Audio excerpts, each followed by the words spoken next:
Okay, now today you all should know I'm going to do respiration and excretion. Alright, so there's a lot of things for me to cover. So just want to point out, I'm only going to go through the main things. For respiration, there are actually three things: tissue respiration, gaseous exchange, this breathing. Can you tell me, Clayton, are they the same things? No, they are not the same things. Now, this is not found in your notes, so find some space to write in your notes. I want to focus first on this breathing as well as your gaseous exchange. You know, breathing is about inhalation and exhalation, right? Hopefully later you all do know that whenever you have inhalation and exhalation, you will always pass through not only just your nostrils. In your first page of your notes, do you see we have actually this different parts of your respiratory system? Okay, so again, whenever we pass through this respiratory system, once through the nose, can you tell me, Chloe, where will we first pass through? Let's talk about the organs first before we talk about the unique features of each organs. So, where will we pass through first? After it goes through? No, I mean once it goes through here. That means the tubing. The first tubing that you see there is what?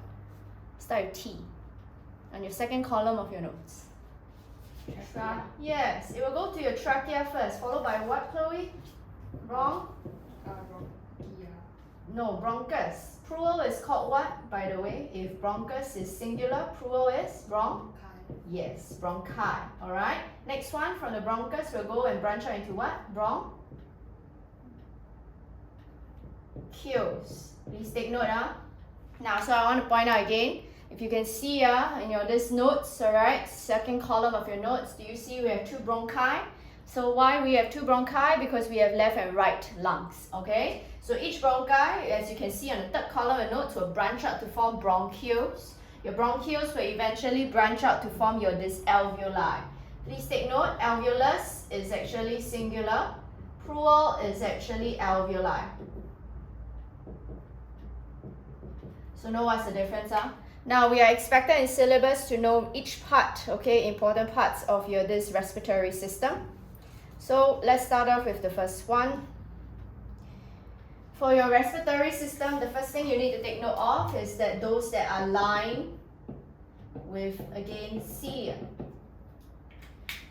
So those lined with cilia, let's try. First of all, can you tell me, Clayton, those lined with cilia, do you think this trachea is actually lined with cilia here, dear? Is trachea lined with cilia? Any idea? Trachea is, again, that's what he said, is not lined with cilia. Then how are you going to clear anything that is dirty in your air, the air that you inhale? Very difficult, right? You already must clear some dirty or your dirt or this foreign particles. So please take note, trachea is actually lined with cilia. Clayton, can you now try again? Can you tell me which one is the bronchus actually lined with cilia? Yes, it is. Bronchus is also lined with cilia. So I told you, this is the transition order. When your air passes through, you first pass through the first tubing, which is your trachea. Branch out to form two bronchus. If you look at your first page of your notes, it's already there. Second column and your third column. Understand? So bronchioles also lined with cilia, but alveolus is not lined with cilia. Hurry up, have a seat. Okay, but bronchus, this alveoli is the only one not lined with cilia. Now, let's go through the syllabus. For this cilia, if you go through your respiratory linings, I need to ask again, so this is actually important. By the way, this is not found in your notes, better write this. Okay, now, so what are cilia? This thing are called this cilia-like structure. So it's actually your cilia lining. But I want to introduce this already on the second column of notes, but if you want to draw up to you, okay? Second column notes at the bottom. So this one, there's this particular cell here. By the way, can you tell me, Chloe, do you know what this cell is called that I'm pointing in purple? No shit, they're all epithelial cells. It starts with G. Okay, if I want to draw it out, they will actually secrete this thing called the mucus here. So this is my mucus. So do you know what is the one secret mucus? Gland cells. So please take note, gland cells, okay, are part of your this again epithelial lining. So they are going to secrete mucus. Notice how in your note, second column, can you now highlight? So what is the purpose of actually your this gland cells when they secrete mucus that you see in your notes? Can you tell me really? Those that are bold and underline. Second column in the bottom. It's do what? Trap dust and foreign particles. Continue. Then the cilia will sweep the particles Out the out the bronchi and trachea in order to deposit into the. esophagus. Why must we be deposited into the esophagus? Esophagus will bring all the mucus trapped with the dust and foreign particles into where? Stomach contains what the womb? Or acid. Yes. So can you help me write aside? So for your own understanding, okay, this is just for own understanding. How come I need to deposit all the mucus that trap your dust particles? Chloe, this is on the second column and notes at the bottom. How come I need to have your this dust particles here? Because, do take note, alright, because your this stomach contains hydrochloric acid, which will kill germs and pathogens. Understand? So that is why again you want to deposit in your stomach. Clear? Alright, so again, can you tell me, Clayton, what is the purpose of this mucus? It's actually to and foreign. In order to, for the cilia to up the so you deposit into the yes. Understand? Your esophagus is right behind, your trachea is in front. Now next one, the second column I want you to bring your attention is again those that are actually reinforced with cartilage. Again, do you see those reinforced in cartilage is your C-shaped cartilage. Only your trachea and your bronchus are actually reinforced with cartilage. Please take note, bronchioles and alveolus are not reinforced with cartilage at all. So what is the purpose of your this cartilage? This is already on your second column of your notes at the top. So at the top, do you see here? We need to have, this is not bones, they are just bone-like structures. The cartilage will make sure that your this trachea and your bronchus are always kept open. Alright? Why do you always need to keep open? Because you are always breathing. You always have exchange in and out of your this air between your atmosphere and your this lungs. Understand? So take note about that. Now, next one. This one, last one, I just want to bring your attention is those that actually is the site of gas exchange. The site of gaseous exchange, let's see.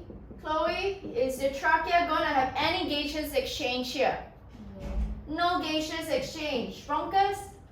No. Bronchioles? No. And then finally, your alveolus? They have. Understand? So your alveolus actually a gaseous exchange. So what does it tell you? Trachea, bronchus, bronchioles is not permeable enough, okay, for your gaseous exchange to occur. Clear? Now, speaking of which, let's talk about breathing because this is again your respiratory system. Kaisen, do you want to take a photo? Because this is not in the notes. Quick. Because I'm going to erase. Okay, once you are ready, can you all flip to the second part of your notes? Because I want to start off with breathing first. Tissue respiration, gaseous exchange, breathing, want to emphasize again, they are not the same things here. Now, let's talk about breathing. Yeah, ready? Now, so what actually stimulates breathing? Do you see on your this third and fourth column of notes is what you focus on for the second page, yeah? So breathing, right, what's the stimulus or what enables you to breathe? It actually based on what? It's based on differences in pressure. Okay, so what do you see? Let me just write here at the bottom. I repeat, breathing is based on differences in pressure. You're trying to have and create a pressure gradient. So, for example, you want air to actually enter your lungs during inhalation, right? So the pressure gradient that you create for your this inhalation, let's see, when you have, let's say, this is your lungs. Pressure gradient, you want your this atmospheric pressure or your this, again, air pressure to be higher or lower than the lungs for air to enter your lungs. You want air? So again, you want pressure of your air to actually be higher, right? Agree? So you can actually go down your this pressure gradient and air can rush into your lungs. Then the question will be, Clayton, if you want this pressure of your lungs to actually be lower than atmospheric pressure, what do you do to your volume? You want your volume to actually, of your lungs to increase or decrease? So you increase your volume in order to decrease pressure. Do you all see in your notes here? In your notes, right, and the third column in your notes, we have all the description that I bold and underline for inhalation. You are expected in syllabus to use the exact, okay, phrases down here. Let's go through one by one for inhalation. When you ever inhale, first thing we need to take note is your two types of antagonistic muscles. They are known as your external intercostal muscles as well as your internal intercostal muscles. Kaisen, where are your this external and internal intercostal muscles located, dude? Where are they located? Any idea? You should have a lot of glucose to the brain now. So it's what? So your muscles is in the windpipe. Wow, so that's why your neck so thick, is it? No, please, your this one is in between your rib cage. So do you all see your ribs? So your ribs, there's spaces in between your rib cage, right? That spaces is where your external and internal intercostal muscles are located. Please take note, external means outside, facing outside. The internal means facing your organs. So again, they are a pair of antagonistic muscles. Can you tell me, Kaisen, what is antagonistic muscles? You never move in opposite direction. What do you say? When one muscles? The other muscles? Relax. When is your muscle going to expand? No, please take note. Alright? If not, I will keep on going to the gym already so I can become taller. Okay? So, again, this is your rib cage, the next one. And then we also have your sternum. I just want to introduce terms first.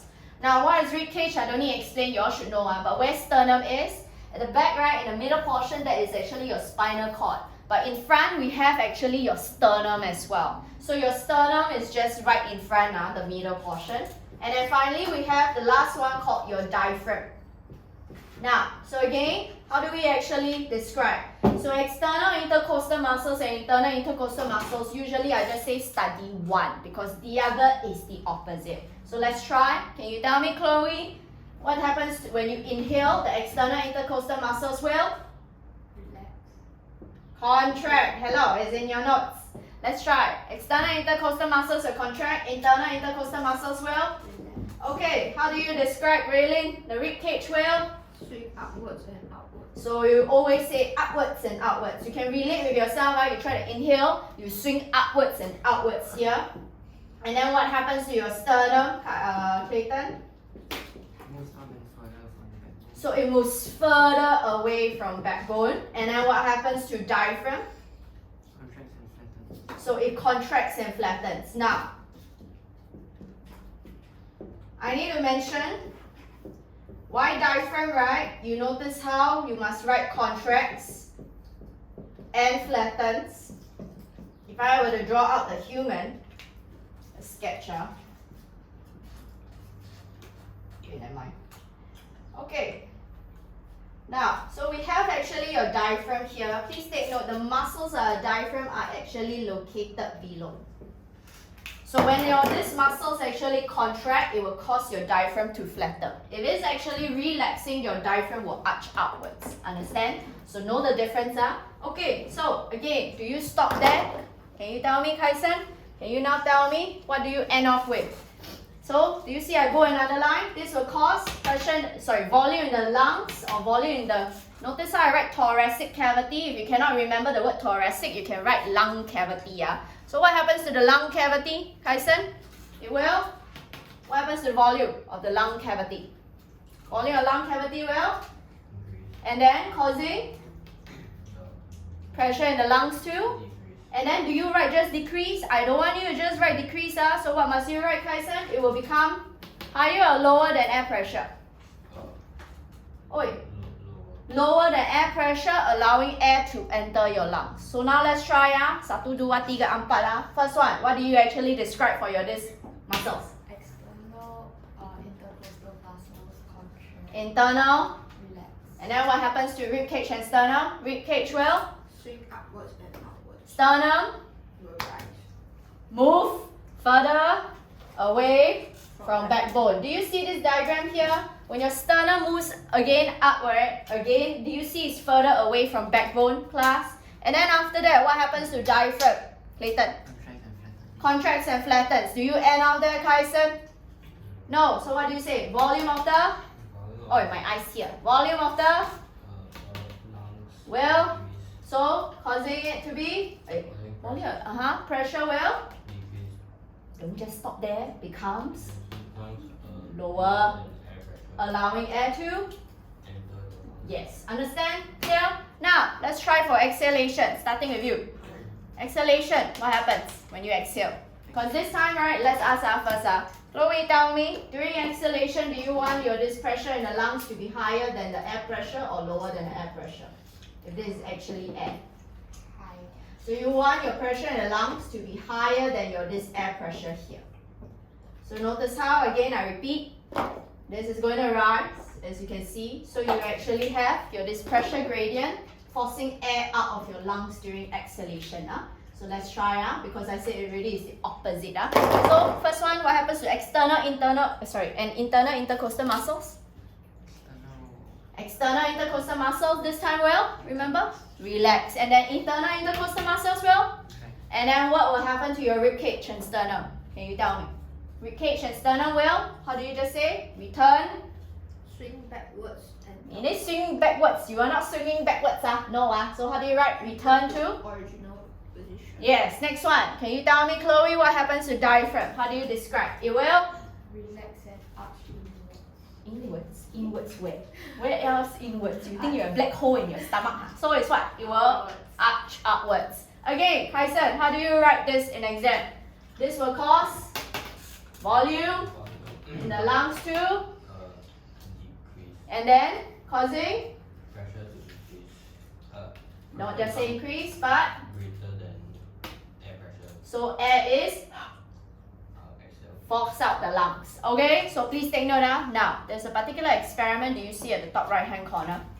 This experiment will actually show that how or what enables breathing is by creating a pressure gradient, because the pressure difference allows air in and out of your lungs.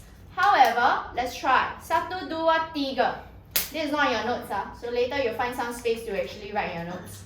At the top right hand corner, there are actually 3 things, okay, to show how this experiment actually challenges, alright, your breathing theory in humans. So I repeat, okay, top right hand corner we have this experiment. Notice how if I were to increase the volume of your this, okay, bottle or your this bell jar, alright, do you see how by pulling down the rubber shaft, you will actually increase volume, therefore decreasing pressure within your this volume that is enclosed by my this bell jar as well as the rubber shaft. So will the balloons inflate? Yes. So what is it trying to simulate? Please take note, the Y tube that you see there will simulate what, Kaisen? The Y tube? This one. You don't write windpipe, trachea and bronchi. Okay, then again, your this balloons represents what? Sorry? Lungs. The bell jar represents again your lung cavity. But the rubber shaft, can you tell me, Raylene, represents what? Diaphragm. Okay, come, let's try. Starting with you. 1, 2, 3. This is not your notes. There are 3 things that challenges, okay, your breathing in humans. That means it doesn't actually correctly represent the breathing in humans. Can you suggest what is what? Clayton? That shows how this experiment or this experimental setup actually does not accurately represent breathing in humans. There's no intercostal muscles. Sure, but why not I ask you, since you're talking about intercostal muscles, right? So intercostal muscles during inhalation and exhalation, they will contract and relax, right? So what happens to, again, your rib cage and your this sternum? Move up and outwards, right? Or they actually return to original position. Are they moving?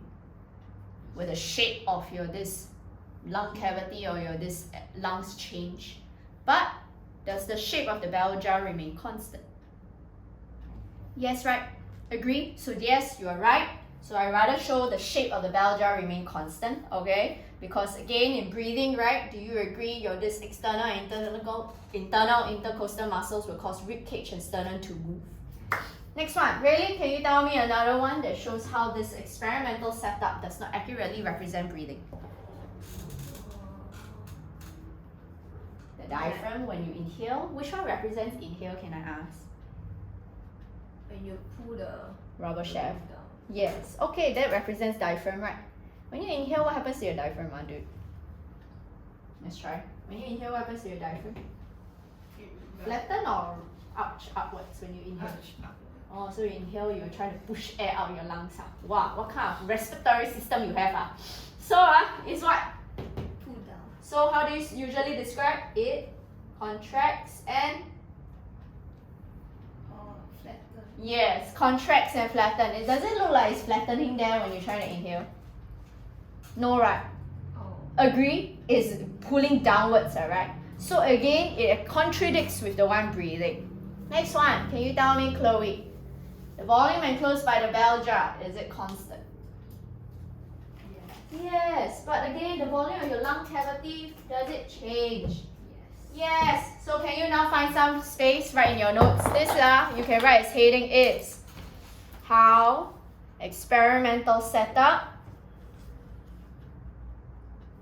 do not accurately represent breathing in humans. I repeat, how experimental setup do not accurately represent breathing in humans. Okay, first one, you can write diaphragm. Ready? Diaphragm in humans contracts and flattens to increase lung volume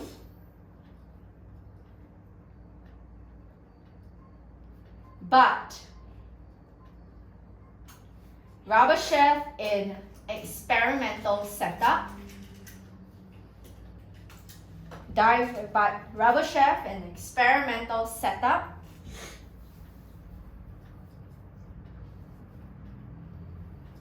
is pulled downwards to increase volume.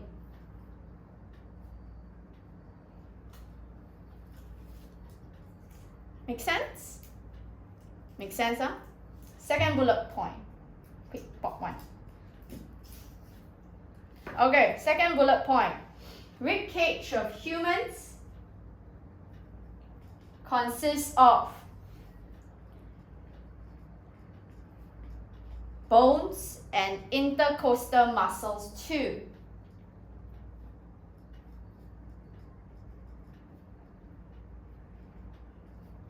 Move and change shape.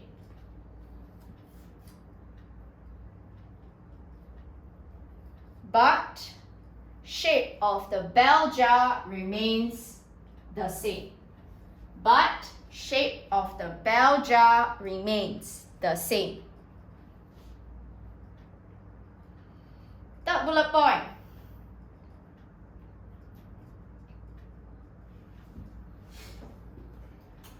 Volume of the lung cavity changes during breathing, but volume of the bell jar remains constant.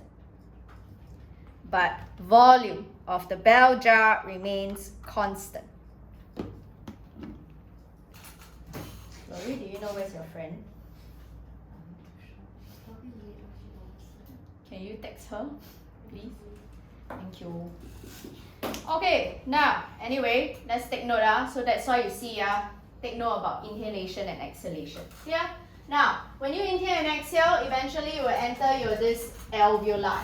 Let's take note, alveoli is where you have gaseous exchange. So, let me just draw it out. This is on the next page of your notes. Let's ask, if I ask, what is actually the adaptation of the alveolus. Can you tell me, Raylene, can I write, oh, the alveolus contains many alveoli?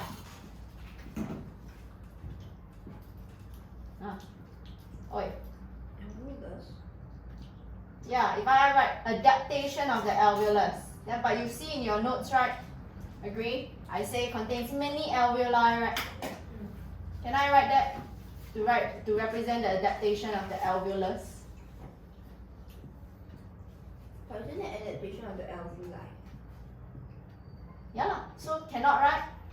Agree? So if I ask alveolus, alveolus is singular, right? So I just want to point out on your this second column of your notes for gaseous exchange. You notice how the first one that I said that there are many alveoli, right? Because if the question just changed the adaptation of the lungs, then you can write the lungs contain many alveoli to increase surface area to volume ratio. But if I ask adaptation of alveolus, you cannot write that. So what can we actually write instead? 1, 2, 3. First one, really? What do you see for my this alveolus? Yes. There. It's all there. Number 1.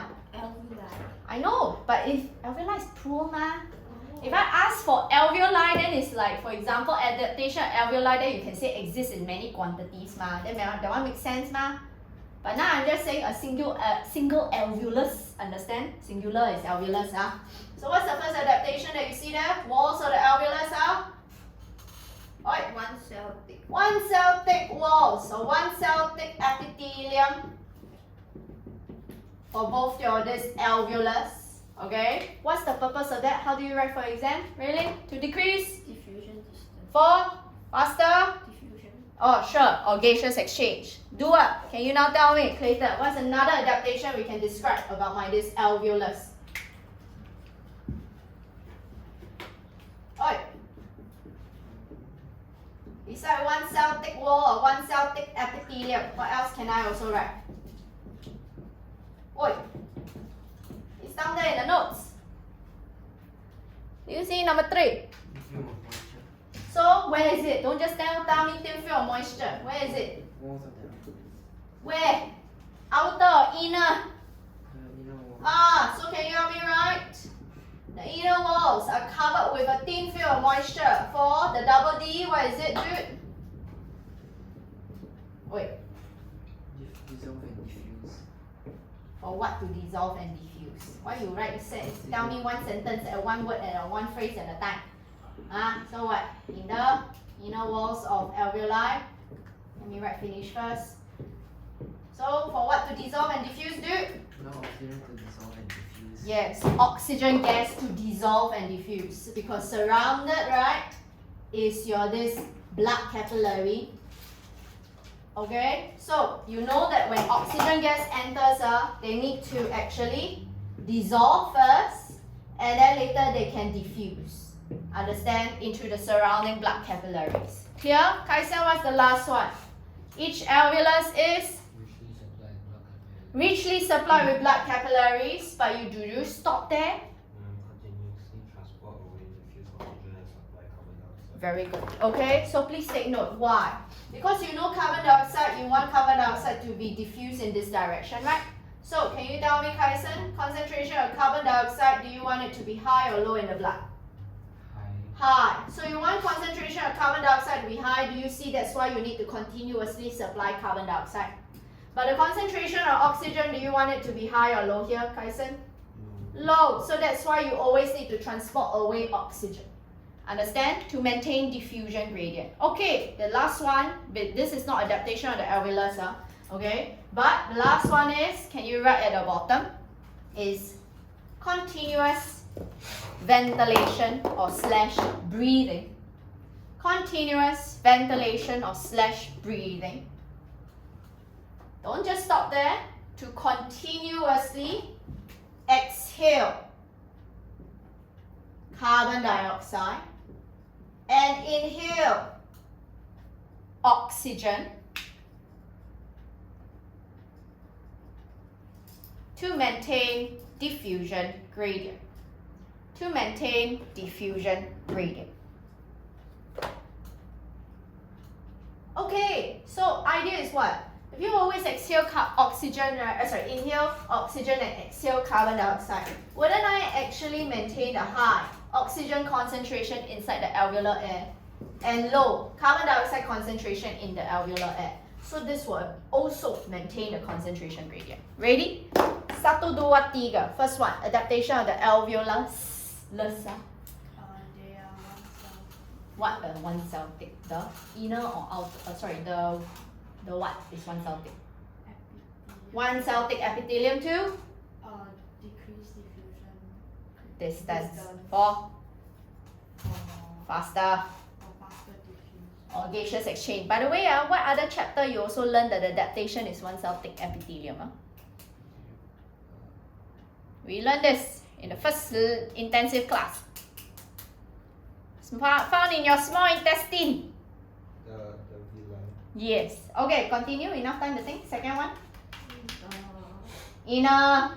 air sac has The inner walls.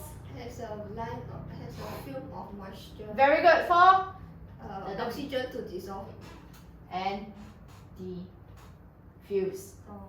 Yes, the double D. Question. Redeem yourself. What other chapter you also got this word called thin film of moisture? Spongy mesophyll cell. And palisade mesophyll cells, right? Why must have thin film of moisture? For what to dissolve and diffuse? Oxygen. Oh, nani? Carbon dioxide dear. Because photosynthesis. Understand? Okay. Now, next one. What else? Enough time to think. Reaching supply of capillaries 4. continuously transport away oxygen And by carbon dioxide. To maintain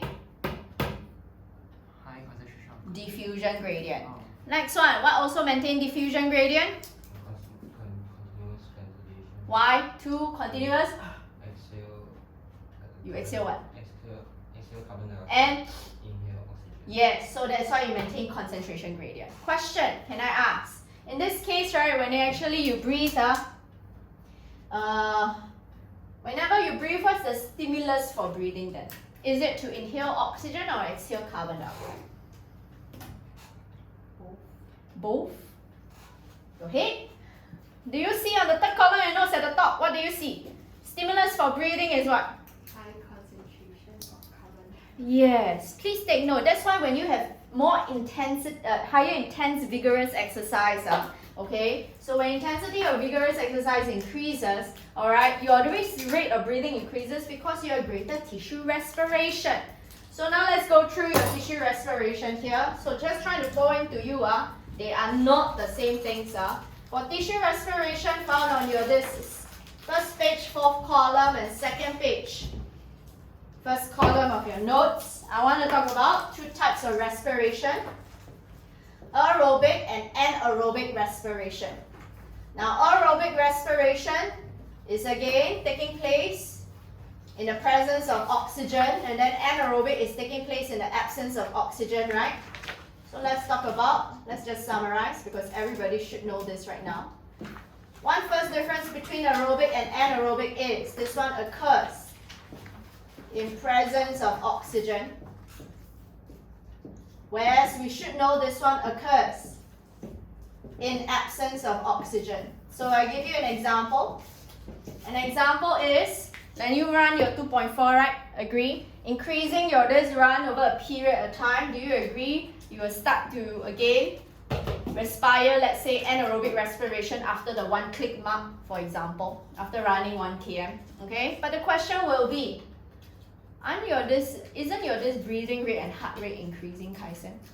So my question is, when you run your 2.4, okay, let's say after the 1 click mark, you start to respire anaerobically in your cells because this one takes place in your cells, right?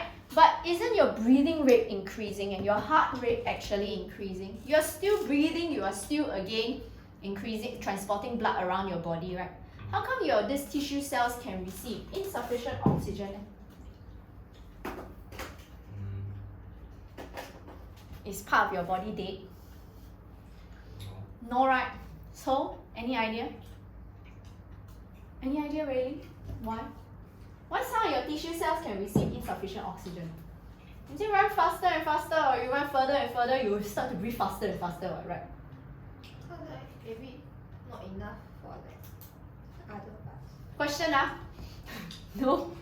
When you actually run further and further, will your heart rate actually increase faster and faster? Question, your heart rate can increase to infinity? No. So the idea is that, how about your breathing rate? Does it increase continuously? Remain constant. But, sorry? What do you remain constant? Your breathing will remain constant. Or yes, you will increase, then after that you'll plateau because there is a maximum breathing rate and heart rate, right? Agree? So, again, do you see on your second page of your notes, first column, you can highlight the phrase. Why will we respire anaerobically? It's because there is always a limit to breathing rate and heart rate. So you just highlight that. Okay? At the bottom, Clayton. Okay? So this is the reason why, alright? But anyway, let's continue. Second difference between aerobic and anaerobic are the products produced. So please take note, aerobic respiration, Clayton, produce what? Oxygen. Wow, you can photosynthesize. I want to stay next to you. Okay? So it's what? Carbon dioxide. Yes, correct. So you produce carbon dioxide and oil. That's why you need to do number 1. Oh, you don't know what's number 1. You need to pee. So it's what? Urea. Yeah, we know, but urea is produced in the where? Liver, right? Tell him how do you produce urea? Through Elimination. of keyword. Amino acid. Keyword. Excess amino acid. Yes, correct. So you produce carbon dioxide and oil. Amino acid. Enough of your ayoy, 我的天哪 Water, carbon dioxide and water on your first page of your notes. Hello, I don't know what kind of amino acid you produce, okay? But anyway, anaerobic, let's say, for humans, anaerobic respiration produces what, Chloe? Lactic acid and glucose. 你的头啊, you can produce glucose in anaerobic. You know what? Let me write down the word equation. Anaerobic and aerobic respiration. It's already found in your notes, class. This one is again your glucose. Glucose plus oxygen will give me carbon dioxide and water. Oops, let me write as word equation. Whereas anaerobic respiration is what? Glucose. No oxygen, just produce lactic acid. How can you still produce glucose again? So, if it's humans, then you produce lactic acid. Is lactic acid good for the body? Why? Lactic acid, how do you usually describe its effects to the muscles? Because you see, it's toxic to the muscles. Second page of your notes, first column. Second column. Okay? It's toxic to the muscles. But, let's ask. Really, in humans, right? Lactic acid is produced. And then in yeast, Yeast? mm-hmm. What is yeast? Oh, what is yeast? This is yeast. Oh, okay. Yes, the yeast, correct. So can you tell me what's the product produced in yeast when you undergo anaerobic respiration? Because this is also under your chem for ethanol. Never mind. Chloe, help me. It's on your. Oh wait, you no need help me. You tell me on the first column of your notes. Do you see I box up for you? What will you produce? Oi. In blue box. Oh, carbon dioxide and ethanol. Yes, or ethanol and carbon dioxide. This will occur in yeast. Hello, good morning. Please go and watch the video. Okay, later on. Okay, what you do? Fight crime at night, That's why. So cannot wake up, But anyway, later watch the video, Okay, but anyway, this is not in the notes. Find the first page of the notes. You can better write down, Chloe, help her, Alright, number 3. Number 3, this take note. Another difference is the amount of energy released. Kai said, which one release more energy? Aerobic respiration. So another thing you can write down now is aerobic respiration. Can we say produce? Tyson, large amount of energy. What do we use? Yes. So you must write the releases, large amount of energy. Whereas this one release small amount of energy.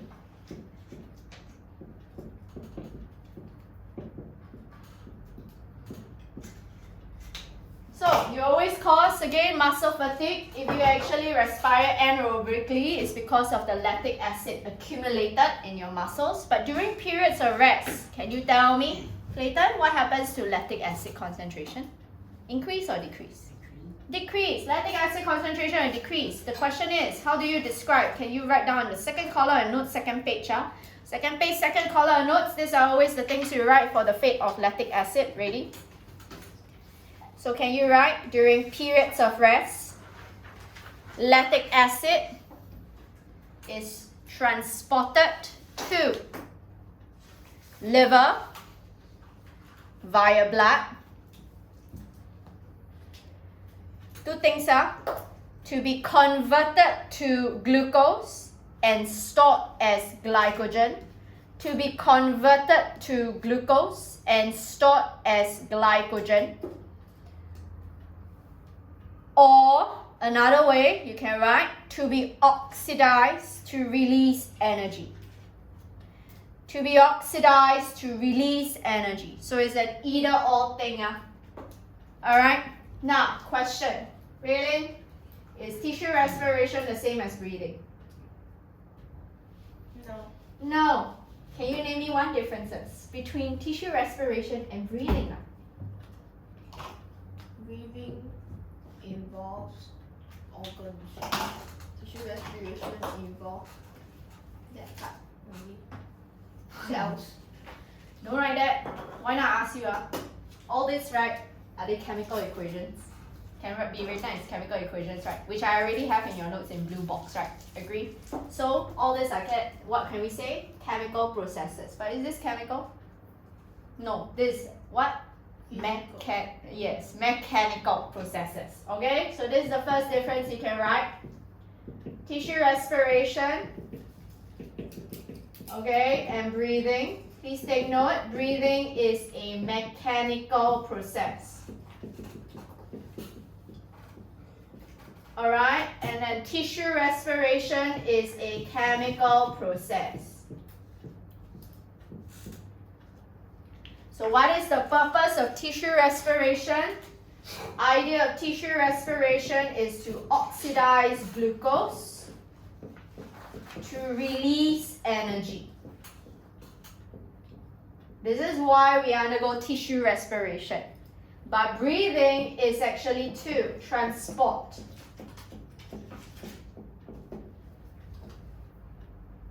oxygen and carbon dioxide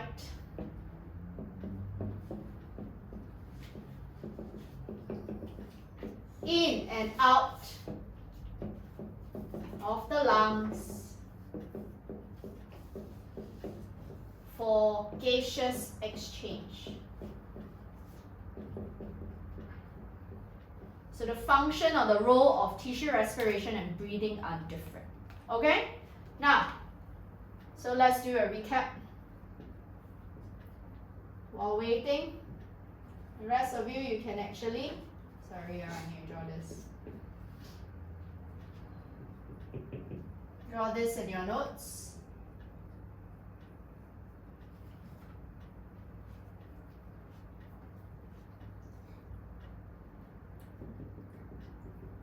Okay, now let's go through a syllabus. You can draw at the breathing section. And you now tell me, Kaisen, which one represents inhalation if this is actually representing the pressure in the lungs? So this graph represents the pressure in the lungs. Which one represents inhalation? Is it the one in orange or the one in green? The one in green represents inhalation. Let's go through as a recap. 1, 2, 3, 4. Ready? This is actually in your notes. Okay, do you see this third column in your notes, Valerie? Okay. Now, first one, what do you write for inhalation? What happens during inhalation?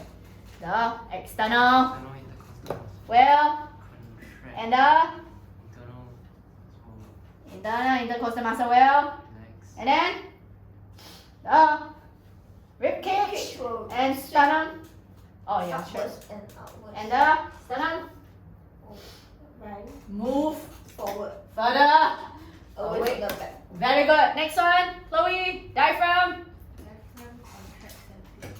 And then again, what happens to the volume of your this thoracic cavity or the lung cavity? Will it increase? It increases, right? And then what happens? Just focus on this. So when you all do all those, do you agree volume will increase? What happens to pressure? Pressure will decrease. You cannot just say decrease. You must say decrease and becomes higher or lower. Then for air to. Yes, that's why you see I have in bold and underline. Okay, now again, so this is actually exhalation. So, however, Kaiser, can you explain to me? If this is this is inhalation. If this is actually inhalation, how come during this location here, the one in purple, during this period of time, how come your this pressure actually increased? Then she said that when you inhale, your this pressure must drop. It makes sense, but here the pressure drop. But how come pressure increase after that? If I say the whole thing is inhalation.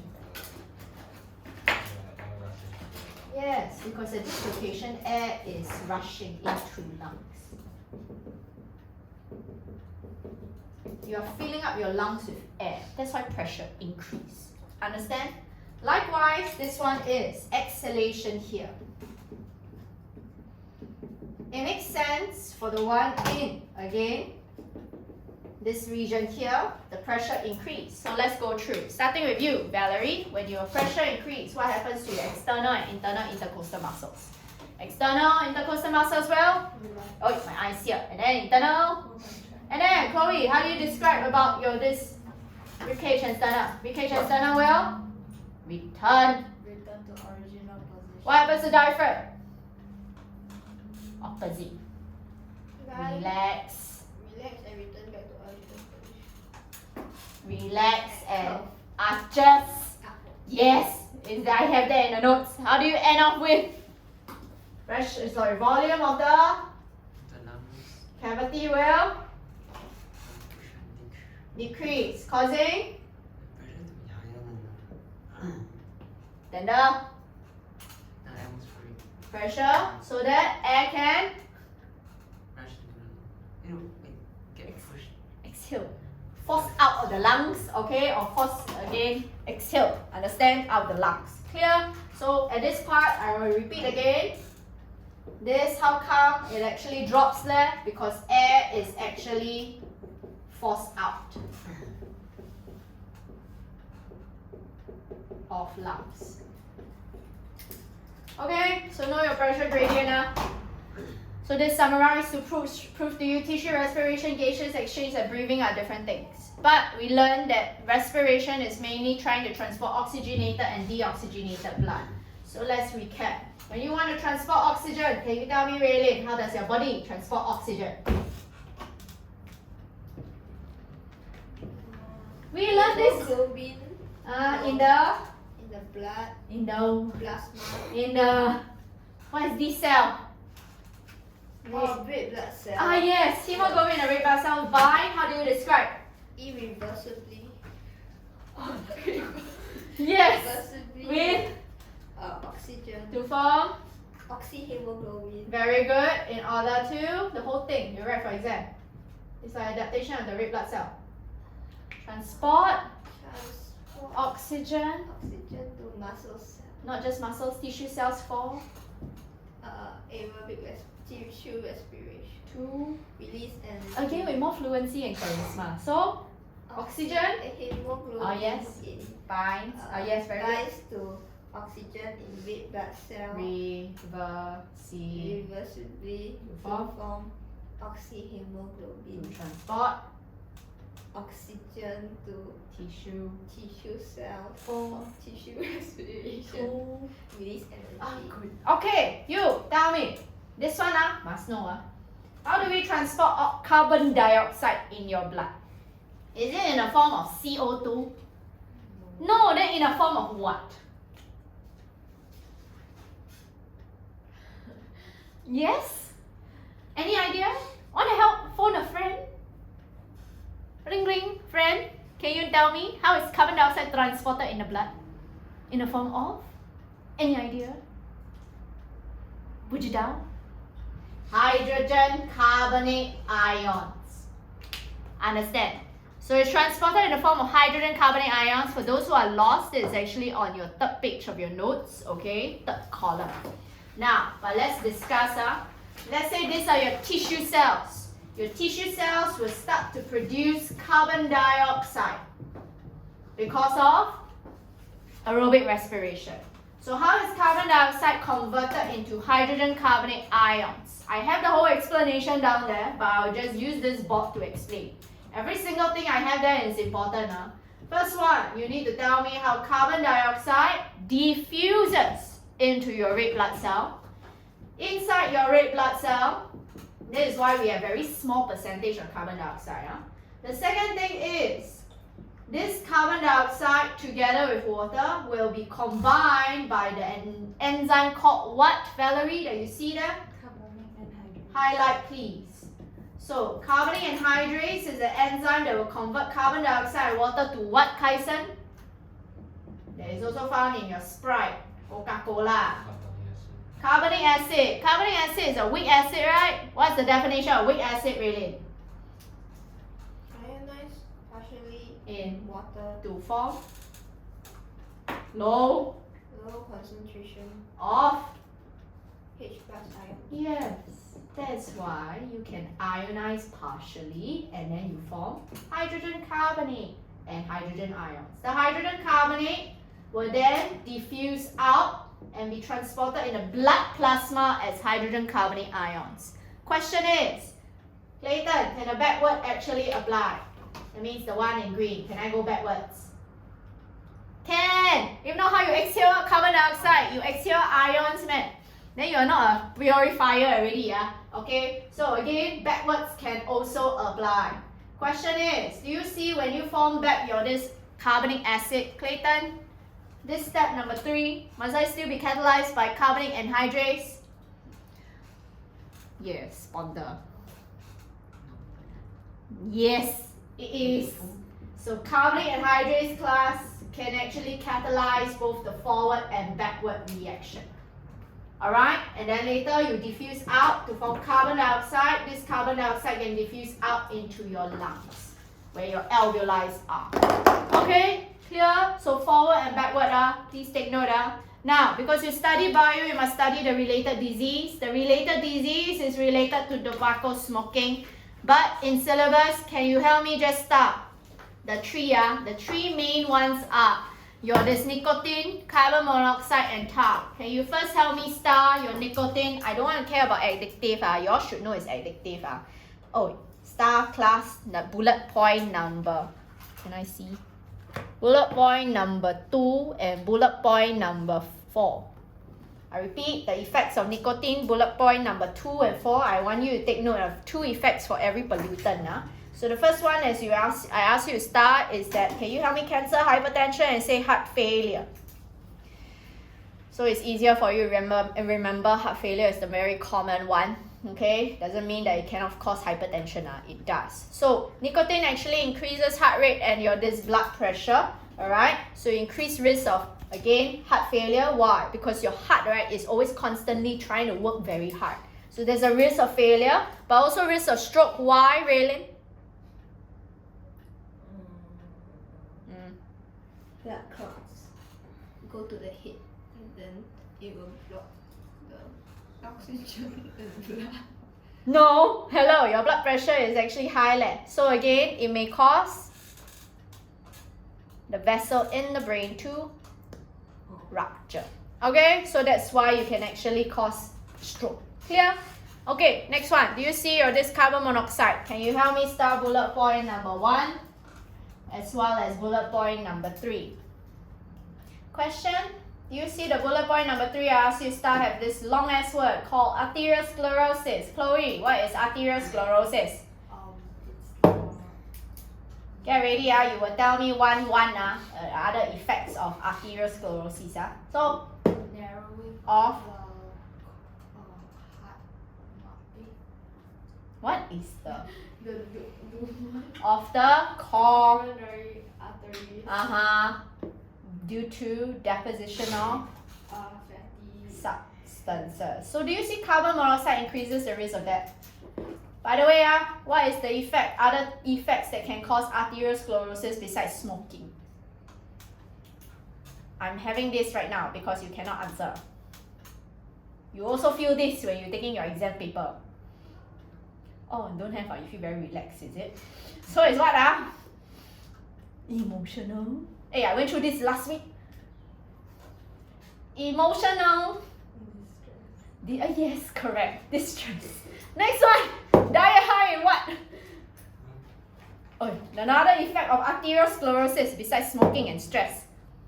Diet high in what kind of fats? Saturated fat. And yes. Okay, so please take note. Alright. Next one. Do you see I have thrombosis? Thrombosis is not the same as arteriosclerosis. I just need to mention. Alright. But the next one, do you see carbon monoxide? Raylene, read out the effect of carbon monoxide. And then Clayton, without looking later, you read out to me. Oi, just read out the first bullet point. Binds permanently. Wait, what is it? Carbon monoxide binds. Chloe, can help her, please? Oh, Yes, binds permanently. with hemoglobin To- forming Carboxy. carboxy. Hemo. Hemoglobin decreasing oxygen carrying capacity and leading to hypoxia. That You know what's hypoxia? Hypoxia, that means you are actually supplying insufficient oxygen to tissue cells. So you can just write binds permanently to hemoglobin to form carboxy hemoglobin. You can just say decreasing oxygen carrying capacity and transport of oxygen to tissue cells. What did I ask you to write? So now you have to recite back to me. Carbon dioxide binds. Carbon dioxide. See Carbon carbon. monoxide Binds irreversibly with hemoglobin to form carboxy hemoglobin. decreasing. Decrease oxygen carrying capacity. Leading To so what? So you decrease transport of what? oxygen To tissue. tissue cell. Okay. Chloe, why did I say decrease oxygen carrying capacity? Everyone hemoglobin can bind to typically how many oxygen? But again, imagine you bind permanently. Let's say 4 of the position, 2 of them is occupied by carbon monoxide. Do you see how each hemoglobin can now only carry 2 oxygen? So that's why you decrease oxygen carrying capacity. Next one, do you see tar? Number 1 effect of tar, I write down there carcinogenic. If you cannot remember what carcinogenic is, or again how to spell, what is carcinogenic? Valerie? is cancer causing Oh, very good. So start the first bullet point. Second bullet point, Valerie, can you tell me? What do you have there? Paralyzes. cellular lining of air particles, So reducing effectiveness of dust and irritant removal. start that bullet point, please. Now, I want you to take note, your tar is the main pollutant that will cause chronic bronchitis and emphysema. Later, I'll talk about this. They are the ones that cause chronic bronchitis and emphysema. Understand?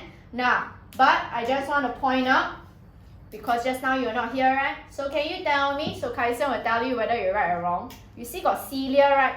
Prevents the cilia from sweeping up, right? Do you know which part of your respiratory lining contains cilia?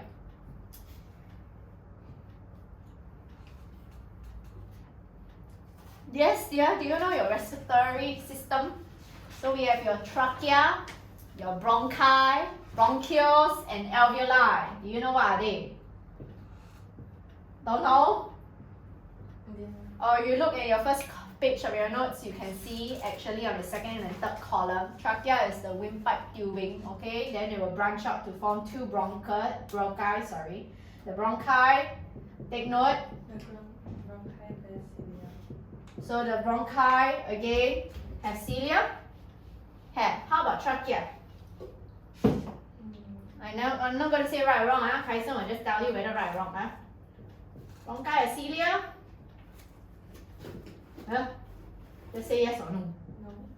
Bronchi no cilia. Kaisen? Trachea has cilia? Tell her. Yeah. Have or not? Yes. Then bronchi? No. Maybe yes. Have. By the way, show her the table, okay? So, I have the table that asked you to take a photo just now. So it's what? Oi, have or don't have? Have. How about your this bronchioles? Also have. Alveolus? Don't have. So every single tubing, right, have your this cilia. Okay, I want to just describe. Chloe, just tell me again what cell is this called? Gland cells, what do they tend to do? Okay, so you can see this is a healthy person. When they secrete this mucus, what's the purpose of mucus? Really quick. Trap dust particles. And Dirt. that is dust particles. Virus. And foreign particles. Dust and foreign particles, why? So that the cilia can Bring them to sweep sweep them to the esophagus. to be Digested. sweep up the trachea to be deposited into esophagus. Can you now say with more fluency? So it's what? The mucus Trap, trap dust, and foreign particles and sweep them up. what sweep them? The one in black. Hair-like The structures. cilia Will sweep them up to the the what? Do I look like I'm scratching myself? I'm not a cat, so it's what? Sweep up the side teeth. trachea. Yes, to be deposited into the side. Oh, Esophagus. yes. Okay. Let me wipe my sweat. Now, again, I just want to point out because we're talking about tar, right? And I say paralyzes the cilia lining, right? So with more fluency again, can you tell me, Valerie, how do you write for the effects of tar? Tar will. Tar paralyzes the cilia lining of air passages. So prevents what? Prevents Dust and the removal of what? dust and Foreign particles. particles. Out of your this trachea, right? Now, this is what a person, with chronic bronchitis, right wrong. So this is what happens when you actually have, again, chronic bronchitis. Because people with chronic bronchitis, you realize they have excessive mucus production. The excessive mucus production, do you see it will actually prevent the effectiveness of cilia sweeping it up? This is not your notes. Do you see on your this last page of your notes? Second last page of your notes. Okay, you can flip. Wait. Oh, last page of your notes. Sorry, I'm so sorry. Last page of your notes. Okay, do you see we have the chronic bronchitis? Can you draw this? Because later we have the 3 bullet points to always describe chronic bronchitis. Just draw this so you know what, again, chronic bronchitis is. I know I have the tubing down there. In the tubing, you see a healthy cells, and you see people with chronic bronchitis, right? 2 things to observe. The mucus production is much more excessive. Number 2, do you see how the tubing is actually more inflamed? So, once you draw, I want to briefly explain.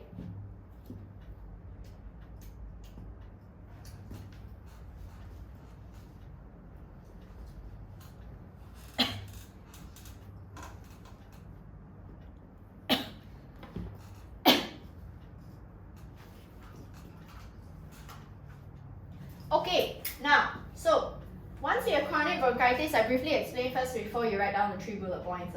People with chronic bronchitis, okay, because of they are heavy smokers, alright, this will actually cause excessive mucus production.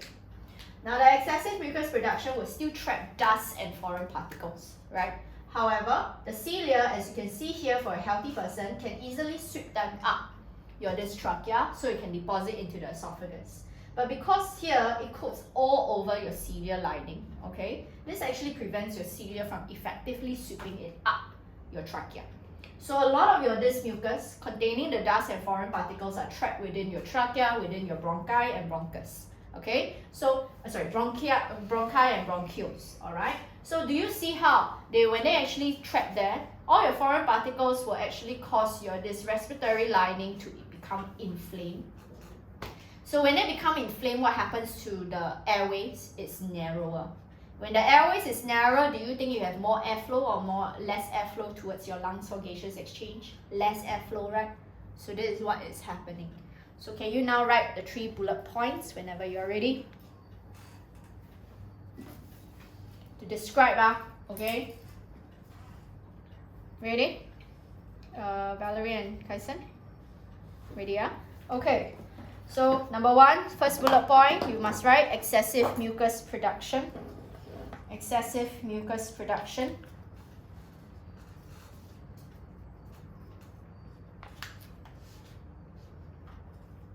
Trap dust and foreign particles. Excessive mucus production, trap dust and foreign particles.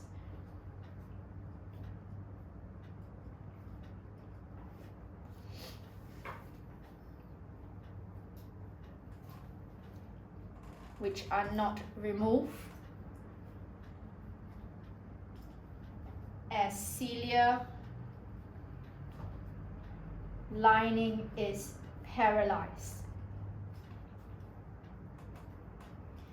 Which are not removed as cilia lining is paralyzed. Underline the keyword excessive mucus production, underline the keyword cilia lining paralyzed. Second bullet point, write down. Causing inflammation of epithelium lining the airways. So I repeat, causing inflammation of the epithelium lining the airways. Epithelium lining the airways. Alright? Lining the airways. Epithelium lining the airways. Last bullet point. Reducing airflow to the lungs for gaseous exchange. Reducing airflow to the lungs for gaseous exchange. That's why, right, every time people are with normal bronchitis, you every time say cough, cough, cough, you want to cough out the phlegm, right? The phlegm that you're trying to cough out is the mucus. You understand? Okay? So take note about that. Now, however, chronic bronchitis is usually linked to emphysema. It can lead to emphysema. Because you have excessive mucus production, right? The person will always have persistent coughing, right? Okay, that persistent prolonged coughing will actually eventually cause damage or destruction to the inner walls of your alveoli. That's why in the second column of the notes, I show you those of a healthy alveoli and those alveoli that with emphysema patients. So patients with emphysema, I want you to notice the inner walls of the alveoli. Do you see they are destroyed? Because they are ruptured here. Okay, so again, when your inner walls are destroyed, what happens to the surface area to volume ratio really? Increase or decrease? Decrease. Right? When you have more gaseous exchange or lesser gaseous exchange? Less. So write down the 2 bullet points for me, okay, to describe emphysema. You see emphysema down there? First bullet point, can you write persistent coughing to remove mucus and trap substances in lungs. I repeat, persistent coughing to remove mucus and trap substances in lungs will cause rupturing of the inner walls of the alveoli. Will cause rupturing of the inner walls of the alveoli. Underline persistent coughing. Underline rupture inner walls of alveoli. Second bullet point, reduces surface area to volume ratio of alveoli. Reduces surface area to volume ratio of alveoli, which reduces rate of gaseous exchange, which reduces rate of gaseous exchange, and intake of oxygen, The keyword class, underline, reduces surface area to volume ratio. Okay? How come you say the mucus is to digest, right? Then how No, come I people cough it out? Just is in the stomach. You don't cough out the mucus from the stomach. Different parts of your body, right? The mucus have different functions. So the stomach is to what? Protect against corrosion by acid and gastric protease. Understand? Whereas, right, the mucus here in your respiratory system is to trap dust and foreign Why particles. just now you say go to esophagus to go to the stomach to be killed? Because eventually, right, all these trapped particles, right, that sometimes contain bacteria or maybe pathogens, it's best to actually deposit into your stomach eventually. Why? Because the stomach contains hydrochloric acid that can potentially kill these pathogens. Then how come they cough it out? The cough it out is for those who have excessive mucus production. Do you see yourself coughing up mucus now? No, right? Agree? So no, this is only for people with chronic bronchitis or bronchitis. Okay? So take note. Now notice how class, do you see on the third column of notes I gave you extra things? Number one, I know that eventually you'll be studying your reproduction in humans, okay? So that's why they always like to link that pregnant women should not smoke, alright? Because you can see smoking will actually produce the carbon monoxide as well as nicotine. Now, do you see why I asked you to star your fourth bullet point for nicotine effects? Because nicotine actually constrict this vessel. Imagine you constrict your blood vessel as the mother, wouldn't it also mean that you will transport less oxygenated blood and glucose and nutrients for fetal development? Right? The birth rate of this fetus tends to be much lower than average. Okay? Now, the other one is carbon monoxide. Carbon monoxide binds what, Raylin? Irreversibly with oxygen. This is the whole thing that you decide just now you recited. I'm just really asking you. Irreversibly? With? Yeah lah, permanently is irreversibly. Oh. Yes. You're welcome for the vocab. I expanded your vocab. Continue. Oi, irreversibly with oxygen to form carbon monoxide to form carboxy carboxy hemoglobin to decrease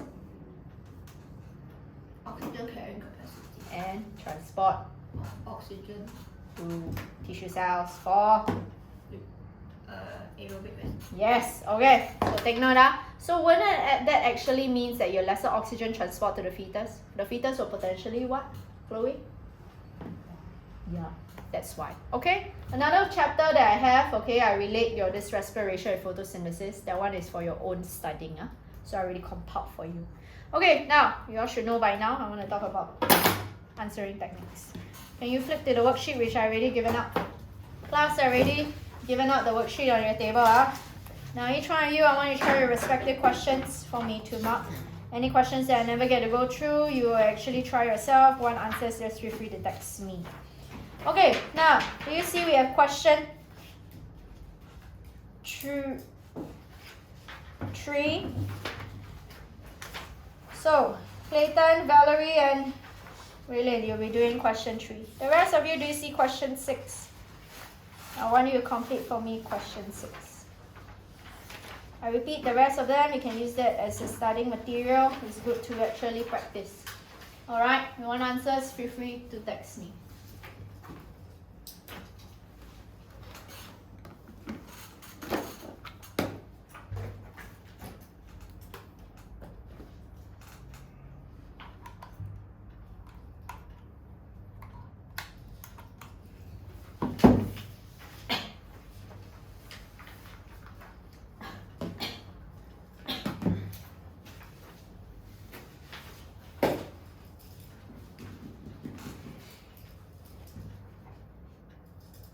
Raylin and Chloe, do you have excretion notes? No. Then Raylin, you have?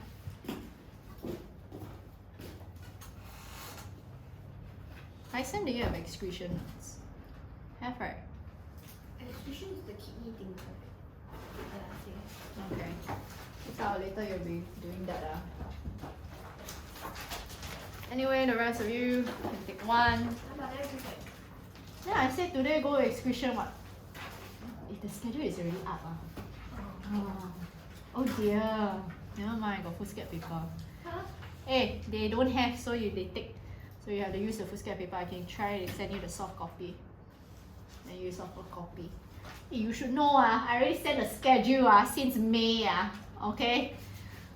Don't tell me you don't know. I send you a soft copy, then at least you know what I'm talking about. You have your phone, right? Yes, why? Why? Why you look at me like that? You're not my cat, so it's what? Another. Get another, huh? Okay.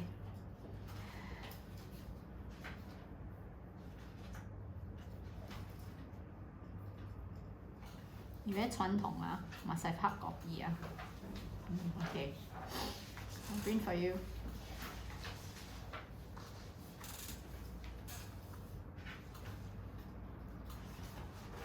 please take note schedule is already up so you all should know what topic I'm going to go through please bring the relevant notes Next week will be infectious disease and transport in plants You have it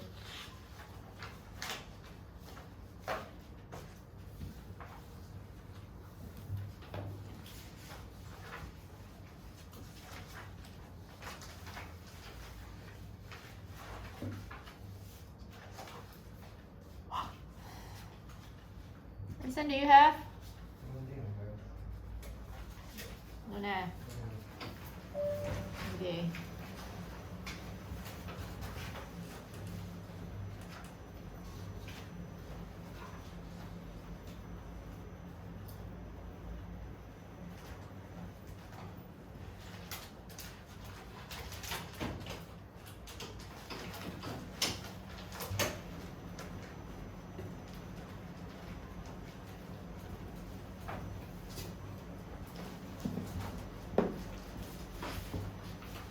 Once you're done, let me mark because later I need to do excretion.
Take one each. Later throw Yo, please control yourself Self-restraint I don't want later you have diabetes mellitus which will be potentially type 1. Type 1 is inborn dear. Is what? When your body cannot produce sufficient insulin. It's type 2. Type 2 is when your liver cells are no longer.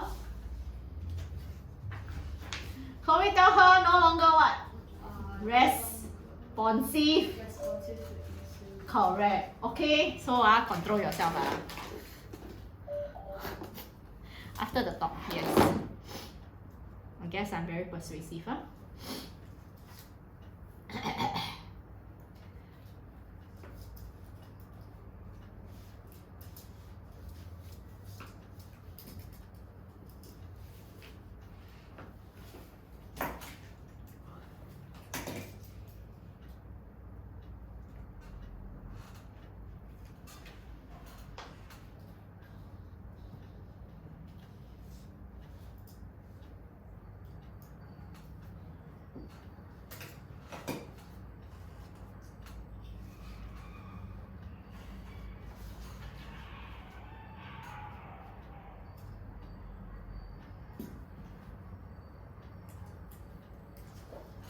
Okay, once you're done, let me mark and I can go through the questions.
Here, bronchi is cruel because it's pointing just to one branch. Okay, so I cannot accept. Just like your lungs, please take note, it really matters. Chest cavity, there's also another one. No. Plastic container represents rib cage. Okay, diaphragm is the one, so I can give you 2. Always compare it with the volume first before you talk about the pressure, because that's why even just now I draw the formula, right, where volume and pressure is inversely proportional. So you must tell me a volume first, then you say pressure of. Sure. Again, becoming lower than atmospheric pressure as forced into the tube. I'll give you 1 mark for that. Okay? Because just now you never talk about the volume. That is worth the other mark. I thought volume in like, Volume is the one that controls the pressure. but the volume doesn't. But you bring about the volume enclosed by the rubber shaft and the bell jar. So just now I just say bell jar only one. Okay? Yeah. Okay. You should talk about the diaphragm all the time. By the way, class, for the experimental setup, right, the diaphragm is the main one that you compare why it's Arrhenius. So it's not in the notes, make sure. Take note, you start it. Fine, I will accept. By the way, class, please start question 6C and 6D. Good that you mentioned. Will not be inflated. Pressure is equal. Fine, I accept. Okay, no air is forced into the lungs. The idea is that why? Due to, keyword you're missing, absence of pressure gradient.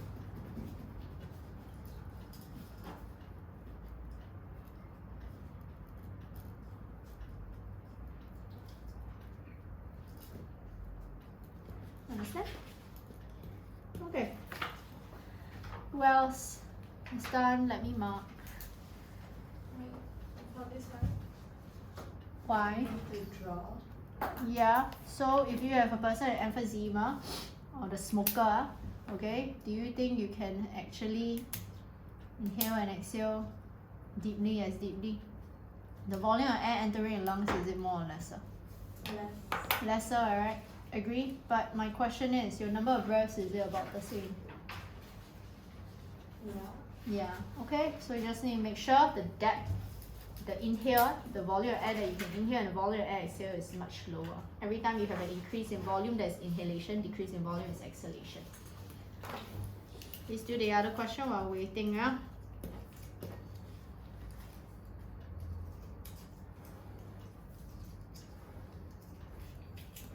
Can.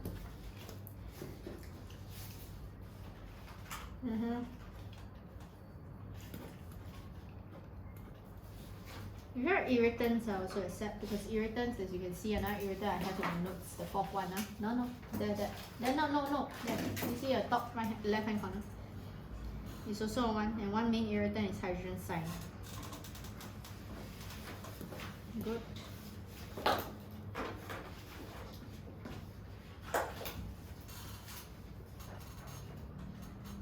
You must always tell me what is the pollutant that caused this. Because it's 3 marks, you just need to condense the main thing.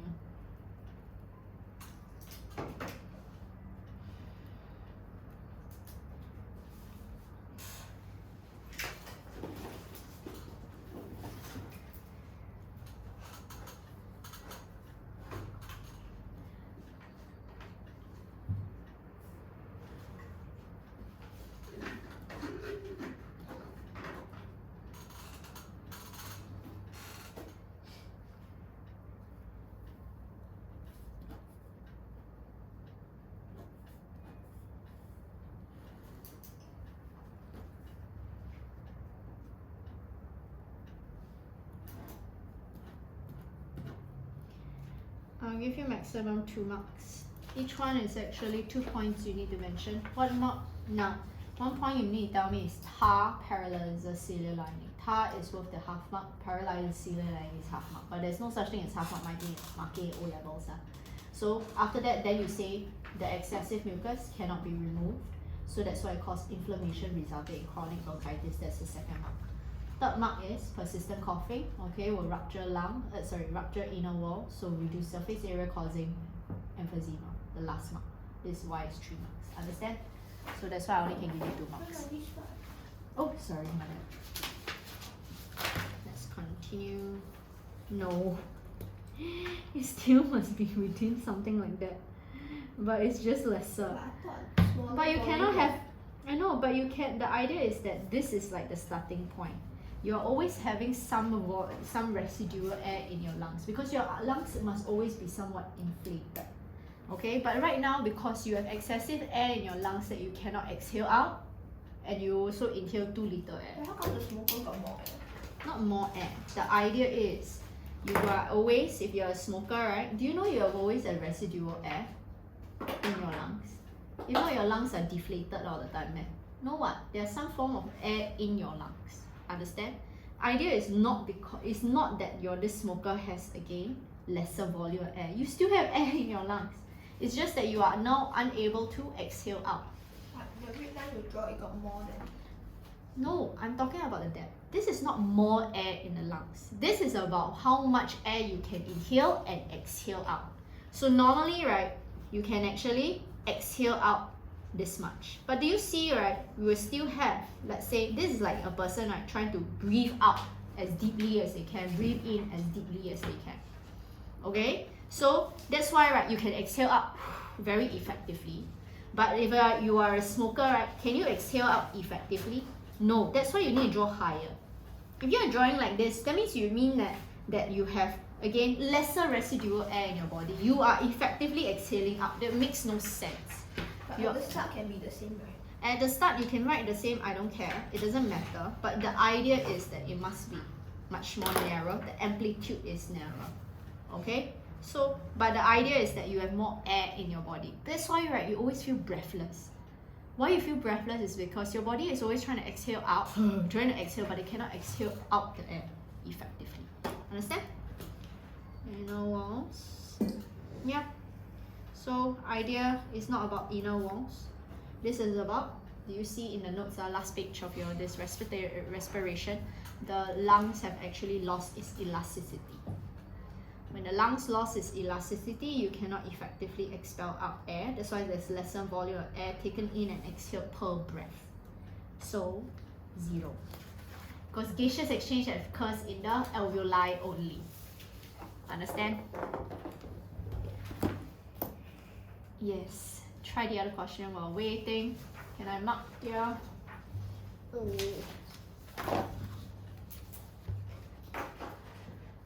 Okay.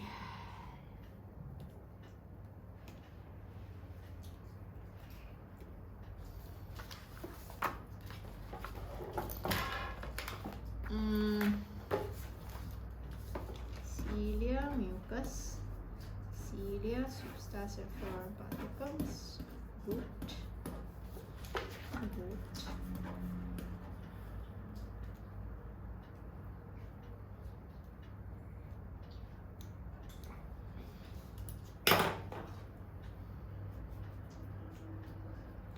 You're not using the technique that I mentioned. When you want to talk about respiratory disease, what every time comes first? Chronic bronchitis, then emphysema. You need to tell me what's the main pollutant in the smoker that can cause this first. Which is the main pollutant? Is it nicotine? Tar. So what does tar mainly do? Paralyzes celiac lining. Understand? So that is the main thing that you need to talk about. Then the second one is you tell me how it lead to chronic bronchitis. So you cannot remove what? Foreign particles. You understand? Okay? So you say that here you cannot remove foreign particles. Alright? So you lead to, I never say lead to airflow being blocked. Are you copying out the one that I type out, or you copying out the one that you write down? Remember the ones that you write down? I say that's the main things, right? Agree? So you're missing that. You never show me the word inflammation. There are a lot of missing keywords. inflammation is the one that causes chronic bronchitis. So that's why it will lead to airflow being blocked. You understand? You didn't?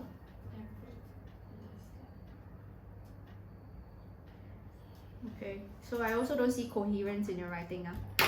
So a best way, right, how come it's 3 marks? First thing is you tell me, paralyzes ciliary lining. Second mark will be what? This will actually prevent removal of dust and foreign particles, causing inflammation and resulting in chronic bronchitis. Third one, persistent coughing, ruptures inner walls of alveoli, reducing surface area to volume ratio for gaseous exchange, resulting in emphysema. Understand? You are jumbled up, so you say that irritation causes inflammation.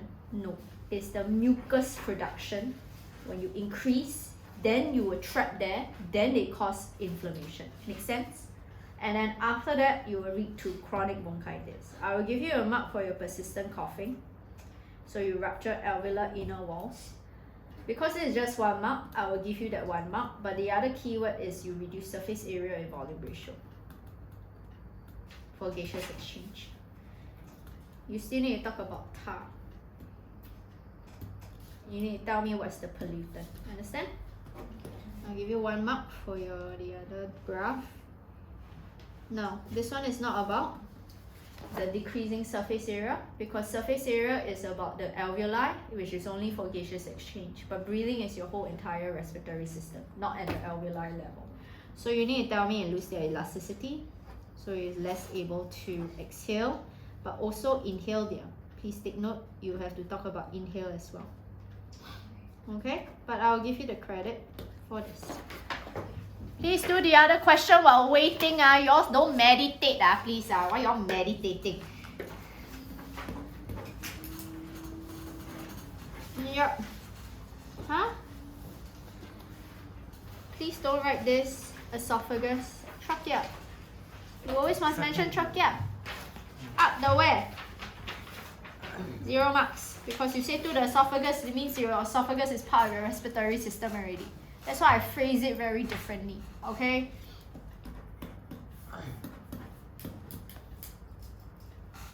What is the pollutant that causes this? Can you tell me? Tar. So you need to mention this. This is actually worth 1 mark that paralyzes ciliary lining. I'll give you the mark that say excessive mucus secretion leads to inflammation in the epithelial lining. So you will cause what? You never tell me. Chronic bronchitis. As a marker, I want to see this student whether they know the difference between chronic bronchitis and emphysema. So you still need to mention that. Now, I know this one, cilia is paralyzed, but that is linked to the tar part. There's no such thing as half mark marking in exam, so I can't give you the credit. Now, I'm not going to condone, okay, giving you this credit because I want you to write down that this chronic bronchitis. I'm very strict as a marker, okay? So we have here persistent coughing to remove mucus, rupturing, which you did mention. Again, this one, just tell me, and leads to emphysema. So there's a lot of half answers in your writing. So make sure your writing is complete. Don't think that, oh, you just write this will suffice, alright? I will not give you credit here because if I give you credit, it means I will condone. Reduce oxygen intake, why? Why is there lesser amount of air? Here. Why each breath has lesser amount of air? Because do you see on the last page of your notes, okay, second column, lungs lose their elasticity. Understand? So that's the mark you're missing. Kaisen?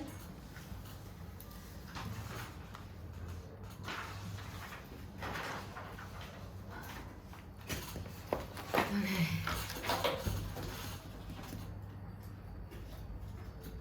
Good. Volume increases, pressure in balloons decrease, becomes lower than atmospheric pressure, so very good. Volume in lung cavity changes. You can also say chest cavity. I also accept. Remains constant. Please use the other one, diaphragm. Kaisen, I want to point out again. Always use the diaphragm as the main error. Understand? So star that in your notes. The diaphragm one. That's the main one. The number 1 you always write. But I'll still give you the credit here.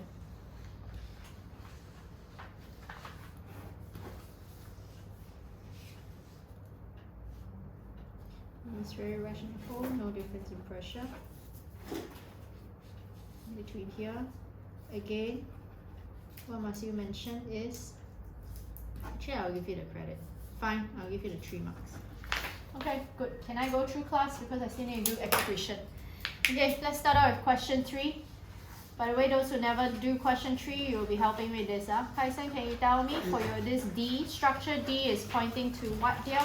What is structure D pointing to? So structure D is pointing to the cilia. Can you tell me what E is then? So E is actually pointing to your mucus. Okay, so take note. Next one. Chloe, what's the role?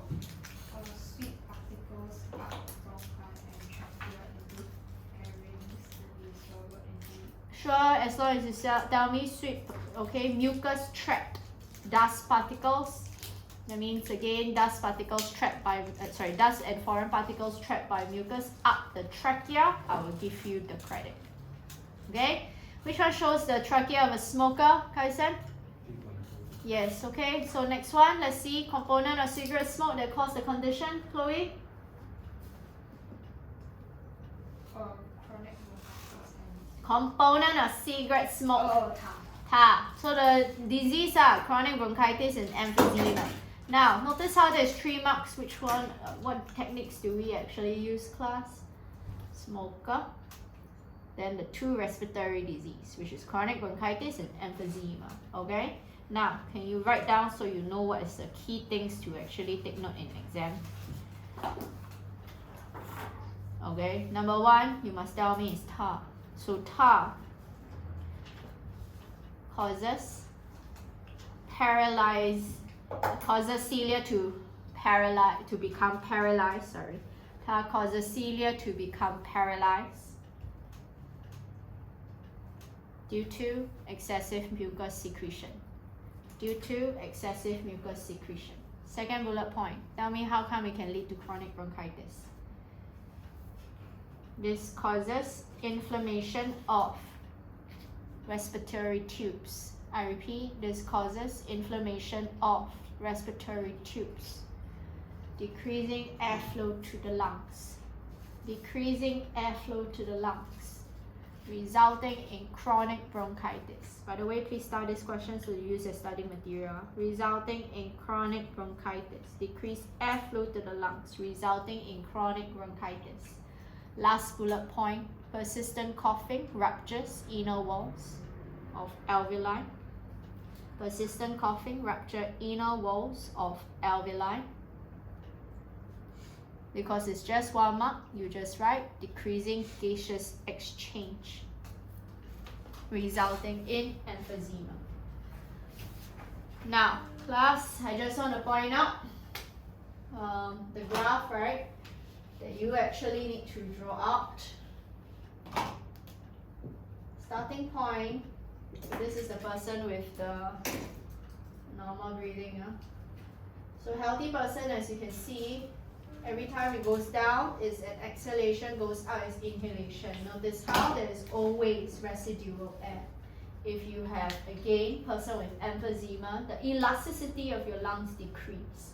So you will always have much more residual air in your lungs because your body is unable to expel out any air. The way you draw your graph should be something like this. Up to you, you can start from the same point. But I rather just, oops, sorry. Let me draw better. I want to see a lower, something like that in green. And you know what? Let me just draw in green, something like that. Okay? Yeah? Okay, keyword, start this question so you can use it as studying material. First bullet point you must write for me is, okay? And for people with emphysema, elasticity of lungs is reduced due to extensive breakdown of alveoli. I repeat, elasticity of lungs is reduced due to extensive breakdown of alveoli. Second bullet point, causing breath volume to decrease in each inhalation and exhalation. Breath volume to decrease in each inhalation and exhalation. Anyway, for those who are ready, you'll be helping me in question 6. For those who never get, let me mark. Breath volume decrease. For each inhalation and exhalation. Okay, Clayton, starting with you. What's the glass tube representing? Trachea. How about the glass tube branch? Clayton. Bronchi. Can I write bronchi? Cannot write because it's cruel. So you must write bronchus for the glass tube branch. Next one, Valerie, when you're ready. The balloon represents what? Singular or plural? Pointing to how many? 1, right? So the balloon represents lung, not lungs, lung. Next one, plastic container represents what? Chest cavity. Actually, I can accept. You also can write things called rib cage. I also accept. Okay. Last one is actually your what? Yes. Okay. Anyway, by the way, this one take note. Hopefully you know this is based on your this pressure difference. So for this one, how is your rubber sheet put downwards to cause the balloons to inflate? You need to tell me it's trying to increase or decrease the volume of the chest cavity. And then this will actually cause your difference in pressure. So write down the 2 bullet points. Always talk about the volume first, class. Number 1, you must write pulling down rubber shaft increases volume and close by container and rubber shaft. I repeat, pulling down rubber shaft or rubber sheet in this case increases volume and close by container and rubber sheet. Second bullet point, pressure in the container becomes lower than atmospheric pressure. Pressure in the container becomes lower than atmospheric pressure, causing air to enter lungs. Okay, next one. You all should know already. Can you take note? When you want to talk about the difference, always talk about the diaphragm, please. The pressure in the Pressure in the lungs becomes lower than atmospheric pressure. Pressure in the container, okay, becomes lower than atmospheric pressure, causing air to rush into balloons. Okay, next one. Difference, please take note. Always talk about rubber shaft. Again, you must say how. Rubber shaft. That one I'm not going to go through. I already given out the answers. You all should follow the answers. But in your notes, right, can you please star the one with the diaphragm and rubber sheet? Because that's always the number 1 thing you always mention. Okay, so take note. Next one, describe and explain. Let's ask. Can you tell me, Clayton, what will happen when the balloon inflate? Sorry? Part 3. Part D. When the balloon inflate. No! Why? When there's a hole, air can enter, right? There will be absence of what gradient? Which gradient? Pressure. Yes. Please take note. Okay, write down the 3 bullet points. Always use as what? Describe is just tell me what happened. As long as you tell me balloons will not inflate, that's the first bullet point. Second bullet point is the explanation. Okay, ready? So you can say how. Hole in the container allows air to enter the container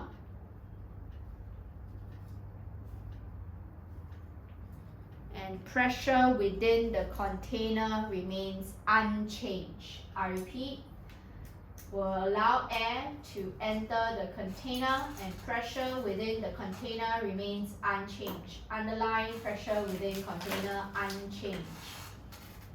Third bullet point is the keyword I'm looking for. Absence of a pressure gradient. I repeat, third bullet point. Absence of a pressure gradient between container and atmosphere will not inflate the balloons. Absence of the pressure gradient between container and atmosphere will not inflate the balloons. Okay, when you're ready, you flip to your excretion. Just for this chapter, I'm only going to go through a few parts only. I'm not going to go through all. First part, excretion. You should know we're trying to mainly excrete urea. Whenever you're ready, Tyson, tell me, how is the body producing urea?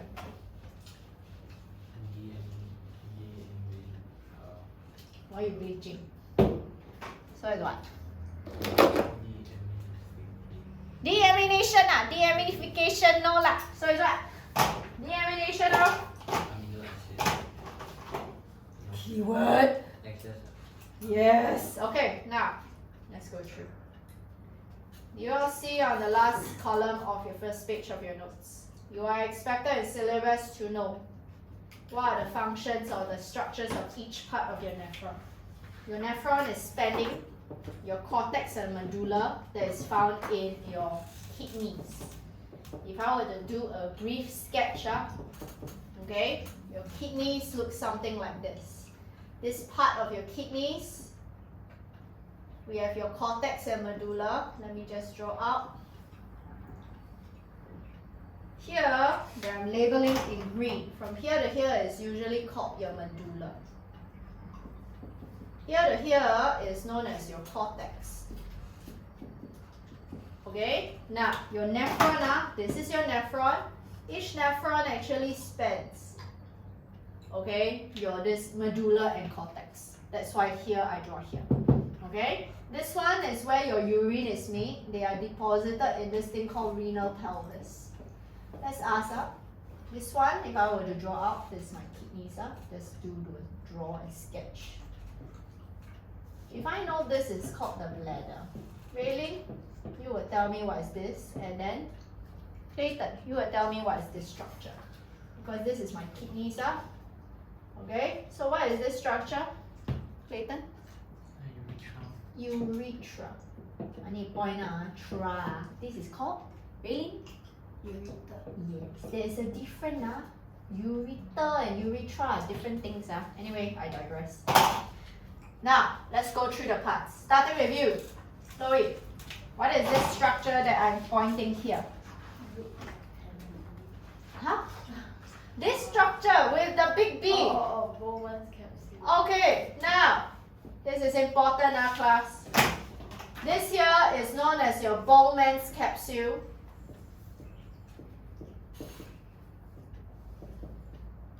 This here is called what? Can you tell me, Chloe?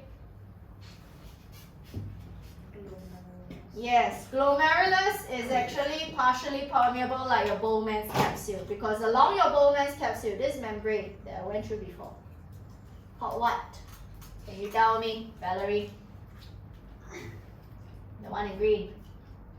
You press the lead button B. Very good. Take note, later we need to take note. A feature of basement membrane. Okay, now we have here next structure. What is this now called, Valerie?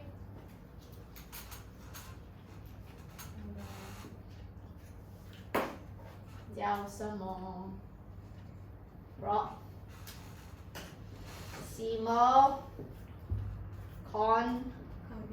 Convo or conview?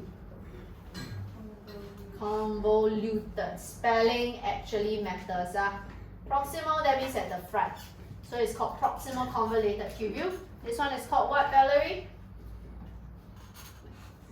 Loop of capital letter or small letter?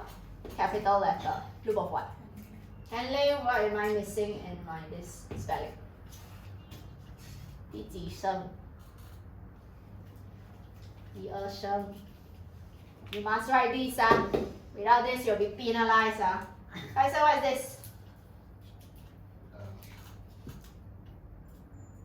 Distal convoluted. So this is called the distal convoluted tubule. And then what is this, Kaisen, on the right?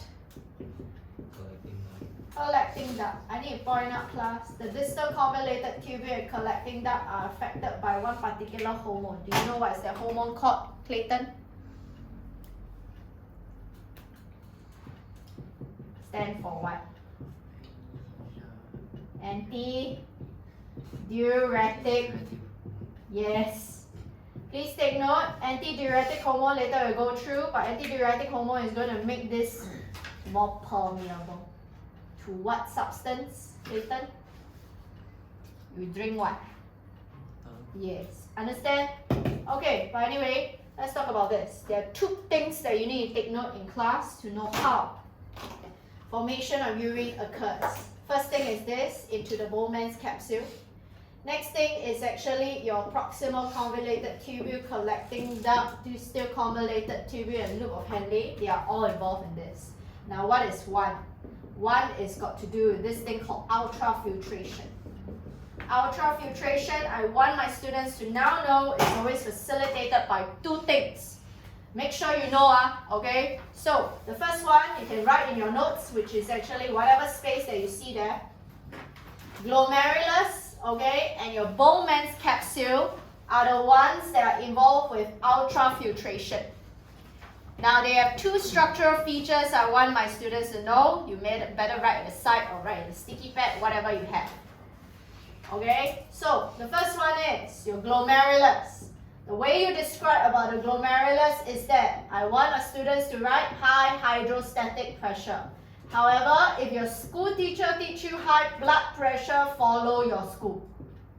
My advice, follow your school.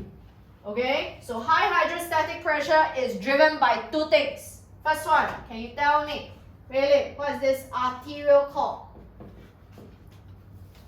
What arterial is this called? And then what arterial is this called? Efferent. So efferent. Please take note, how do I remember? There is an efferent, there is an efferent. E stands for exit. That's how I remember. Okay, efferent is the start. Understand? What do you see about the diameter? Which is wider in lumen?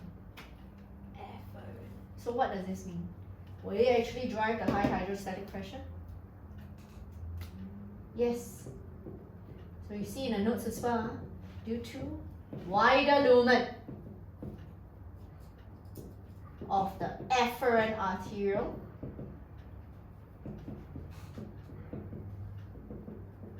compared with the efferent arteriole.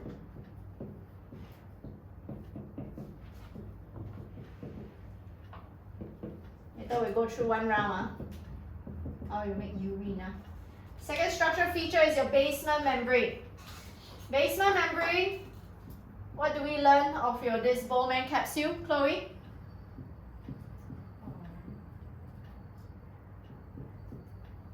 Basement membrane of the glomerulus is what? Yes. Make sure you label that as number 2. Okay? The partially permeable basement membrane. Okay? Why is it necessary for it to be partially permeable, Chloe? Because ultrafiltration occurs in which only very small. No, please just straight away write, because urea, okay, so it enables small substances such as urea to pass through. So I repeat, partially permeable, so it's to enable small substances such as urea to pass through. Clear? So let's go through one round. Valerie, whenever you're ready, first one. What drives ultrafiltration? What do we say about the glomerulus? It has, I see it. High, due to the, of the, then the, E. What's the second structural feature? This one, the one in green. Basement of the basement membrane of the is why? Enables osmosis 你的头玩 small substances such as what? What are you trying to excrete? Small substances such as urea To pass through. yes, understand? Next one, Next one. Second one, to make urine is again selective reabsorption. So I want to go through here right now. In selective reabsorption, right, do you agree when you have substances pass through? even small substances such as glucose, amino acids, we have definitely urea, water, or even mineral salts that pass through, right? But do you see we have essential glucose and amino acids that is lost? Do we want to lose that in our urine? Question, Clayton, if you lose again and you have presence of glucose in your urine, what disease do you say to have? If glucose is found in the urine, you're said to have what? That she potentially have right now. So it's what? Diabetes mellitus. Now you tell me what type potentially. 2. 2. So 2 is what just now you learned? Non-MTT. Because liver cells are no longer Functioning. responsive to what hormone? ADH. Insulin. What? No ADH. You did ADHD. So again, you tell me right now, what is the other type of diabetes? Type 1. Type 1 is caused by what? Pancreas? Pancreas no longer secretes Sufficient. insulin. So there's a difference. Okay? So as long as you have glucose found in the urine, you're said to have, again, diabetes. Anyway, moving on. You are expected in syllabus to know how we actually, or what we actually reabsorbing. Proximal convoluted tubule. Make sure you have the indication in your notes. Will reabsorb all glucose, all amino acids. Do you think you can reabsorb water and mineral salts, Valerie? Still can. You can still reabsorb some water, some mineral salts.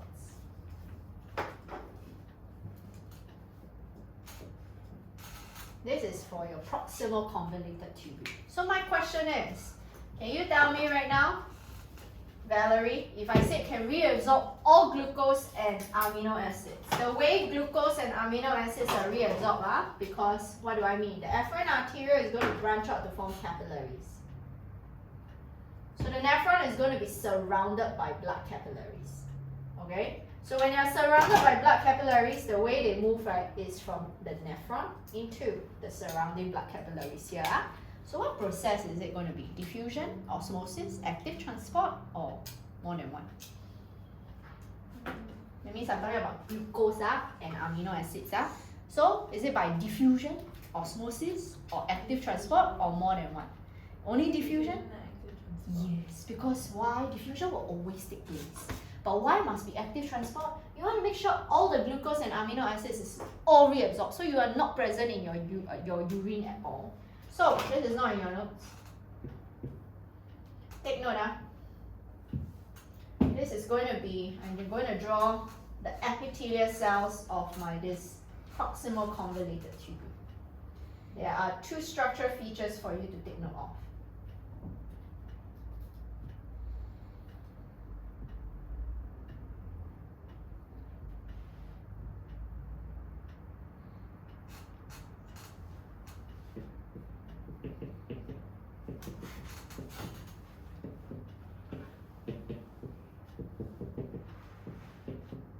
Tell me, Kaisen, what is this structure that I'm pointing here called? Microvilli. Yes. Microvilli can also be found in the proximal convoluted tubule. So the first one is that we have, again, many microvilli. What's the typical answer that you will write for exam, Kaisen, to increase? Surface area per volume ratio. 2. Volume ratio for what purpose? Faster? Can I write absorption? Cannot, it's reabsorption of all glucose and amino acids. Understand? Second structural feature. What can we see? Clayton, contain. So how is the typical, what is the typical way you tend to write for exam? 2. During. 4. What? Transport? Yes. That is the full way you always write. Isn't it very similar to what you learn? Okay, so 2 structural features of your epithelial cell of your proximal convoluted tubule. Look of Henley class. I will just write here. Will reabsorb water and mineral salts. Now what you do not have in your notes, okay, is I'm going to have a application question. Raylene, you will help me with this. Chloe, you will tell me whether you agree or disagree with her.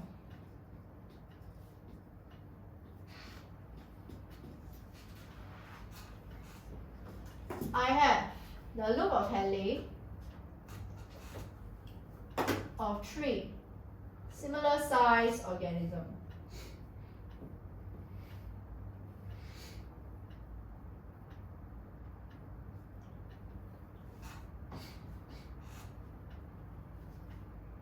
No, you're not so broad draw. Organism A, a B, a C. Straight away you can see C has the longest loop of Henley, A has the shortest loop of Henley. Really, you would tell me which is the appropriate link to each of these organisms. I have, what should I come up? House, cat, beaver, desert fox. They are all similar in size. Okay, come Raylene, you will tag whatever relevant organism to their loop of Henley. Chloe will tell you whether she agrees or disagrees. Lie.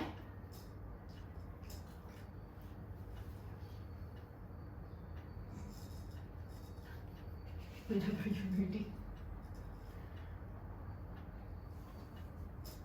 I want you to ponder. You reabsorb water and mineral salts. Same thing is moving in this direction. By the way, can you tell me when they reabsorb water is by what process? Osmosis. Correct. And then reabsorbed by mineral salts is what process? No. So please take note. Diffusion and osmosis. Later we'll discuss why. Wait, loop of Henley is for glucose and mineral acid. Hello? I write down there water and mineral salt. This one is for this. Oh. Okay. By the way, just to let you know, this is the comment later to get collecting that also water and mineral salts. Please know what they reabsorb. Okay, enough time to think. The longest is desert fox. Longest is desert fox. I'll just write 3. And Yes. Don't worry, Chloe will tell you whether you right or wrong. Hopefully you know why. So, house cat. house cat. Oi, you don't spoil my chair. Oh, what happened? Oh, don't. Careful, please. House cat. Oh, you said I said already similar size, so you don't look at the size. You look at the again environment. But beaver got a lot of water. Quite then, my sun is setting. So is what? Stop vibrating about your fixed position. Can you Wait, do beavers have? Do Beaver beavers is have- mammal, right? Yes, they are all mammals. Correct. Do I need to tell you what mammals are? No need, right? Okay, what then? House cat smallest one. House cat, smallest one. And then there's beaver. Is it? Yeah. Chloe, agree or disagree? You make that face. It's disagree. Why? I'll put C as beaver. C as beaver. And then A as desert fox. A as desert fox. And then this is house cat. You all agree? Then you all shake head. So it's what? Because this is not. I got a feeling desert fox is C. There's a fox in C. No, desert fox is C. Desert fox is C. Correct. Then what? And then beaver is A. Beaver is not there. Beaver is A. This is beaver. Surrounded by water, do you still need to really absorb water when you have a plenty? Huh? Like the billionaire only lose $1, does it make any difference to him? But Then- swimming in water doesn't mean But you swim in water, that means you have access to water, right? Then the desert fox got a lot of access to water. Alright. They cannot drink the dirty water. You think what? How scared huh? They're not going to pamper with your filtered water from Stera. Okay, no need. They can actually drink the water because they are actually living in freshwater environment. Go and watch National Geographic. But anyway, based on this is actually your house cat. So why? So you can actually write aside, okay? The longer the loop of handling, the more water it can reabsorb. Idea is the longer the loop of handling, the more water it can reabsorb.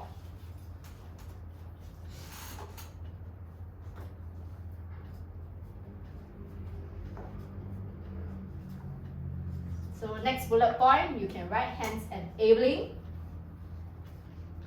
the animal to conserve more water. The idea is because less water will be lost in the urine. Understand? So again, the environment, right? The idea, how do I tap to the environment? If the habitat has larger access to water, loop of handling will be shorter. If the environment is more scarce or water is a scarce resource, loop of handling is longer. This is the logic that you can have and come up with. Okay? Next one, again, collecting duct and your distal convoluted tubule, like I already mentioned, they reabsorb water and mineral salts. But I need to tag a certain hormone called ADH. This one is already in your notes, found on your this second last page, I think. Is it? Can I see? If you all flip one more time, sorry. If you all flip one more time, you have your this ADH, but I'll just use this to describe. This is my toenail, the brain. Now, again, we always know, right, there's homeostasis, right? There's a stimulus, followed by receptor, followed by, again, your effector, and then later your response, right? So let's start off with, again, the stimulus. There are two types of stimulus. The stimulus is the higher or lower blood water potential than normal. Can you tell me, Chloe, give me an example when your body has higher blood water potential than normal? Very logical.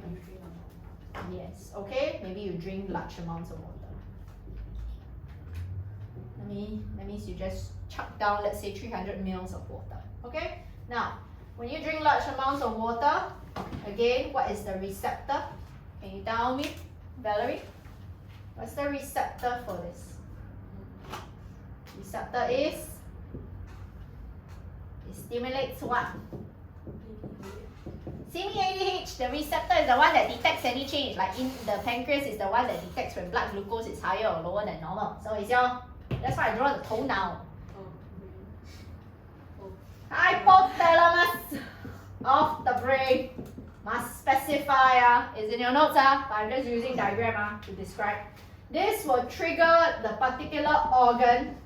What is the organ in the brain that will secrete ADH? Any idea? Start with P.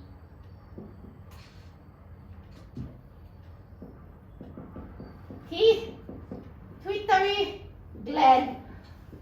Please know this name. I'm hungry. Now, anyway, make sure you take note for your pituitary gland, okay? When you secrete more or less, I'm going to teach you more, always linked to each other, less, always linked to each other. But we can use logic. What's the logic I'm going to use? Valerie, I'm sure you got common sense, okay? I believe you. So, again, if you actually drink large amounts of water, do you think your urine is more concentrated or less concentrated? Less concentrated, because more diluted. If it's less concentrated with urea, do you think you secrete, do you think you reabsorb less water or more water from your distal convoluted tubule collecting duct? You reabsorb less. And then will you secrete less ADH or more ADH? Less ADH. Yes, less always linked to each other. This is how you link backwards. So you will know your pituitary gland will secrete less, ADH. So the idea is less ADH, you will actually reabsorb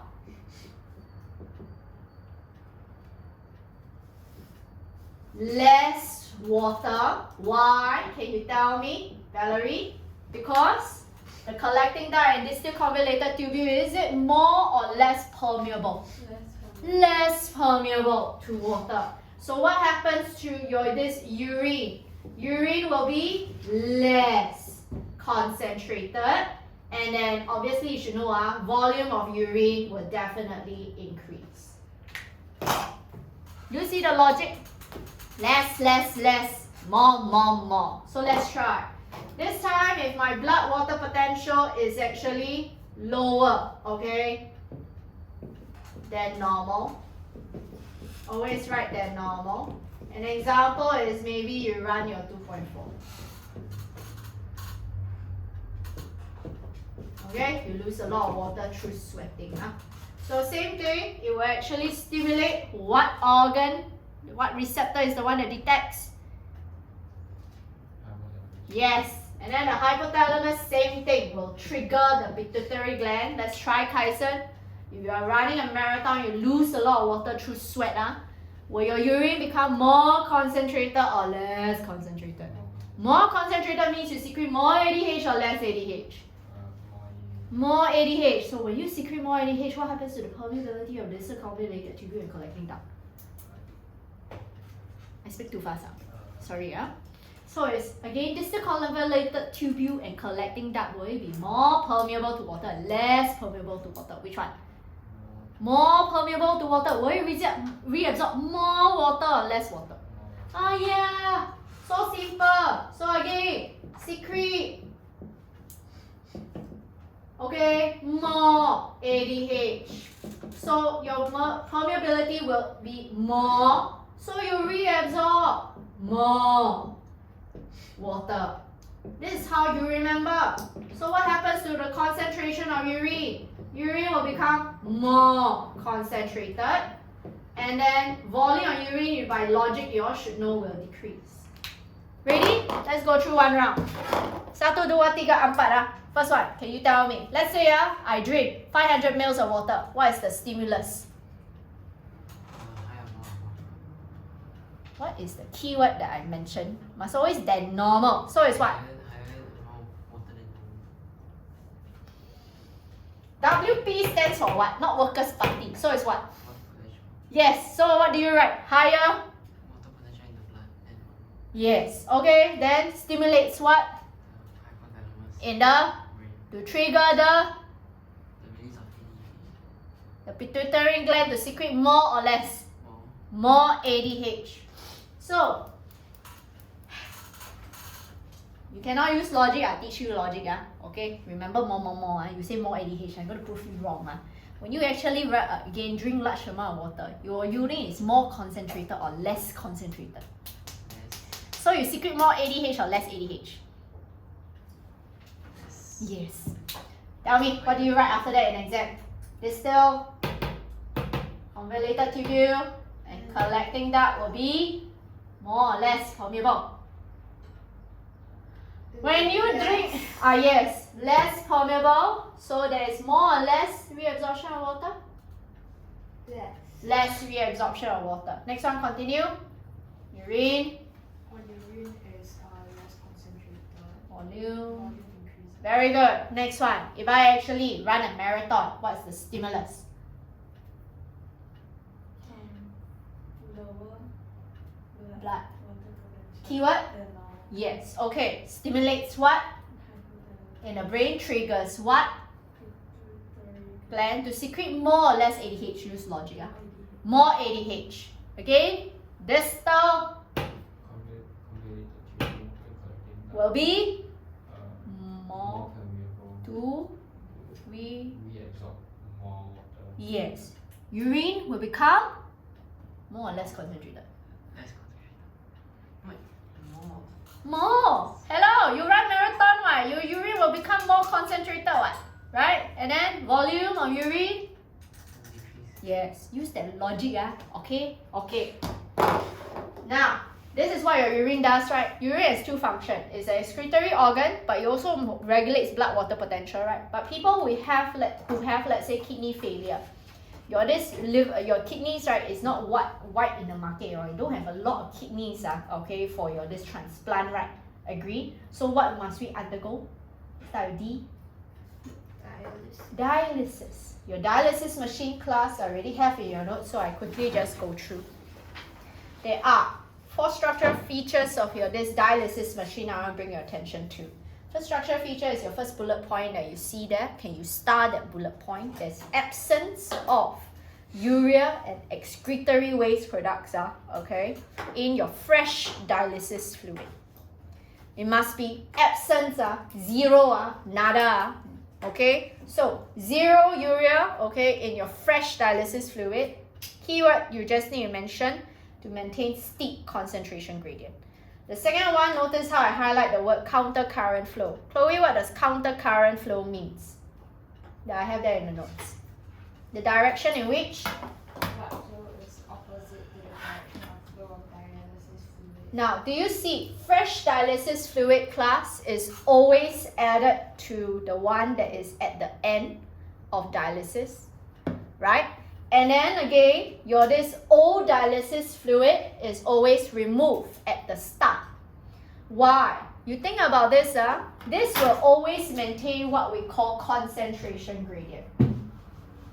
If I were to draw a graph to actually depict counter current flow, and then if it's parallel flow, this is concentration. So imagine if I have, let's say, blood flow.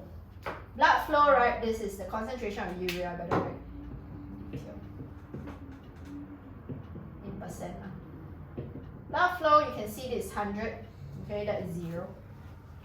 Do you agree? Again, decrease in blood flow can be like that. This is the flow of blood. For your this dialysis fluid, it runs in the opposite direction. Maybe this 80%. But this is actually the flow of dialysis fluid. Fresh dialysis fluid is always here. I repeat, this here is when fresh dialysis fluid is added.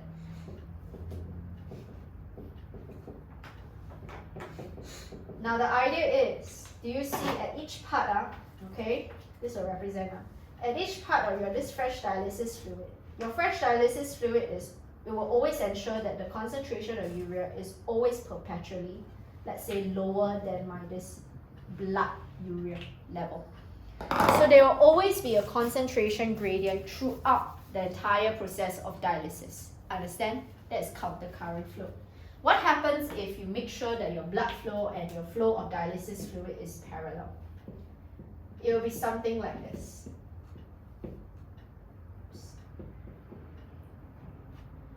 So again, let's say we use the same 100%. If they actually enter the blood in the same direction, you will eventually reach what we call equilibrium.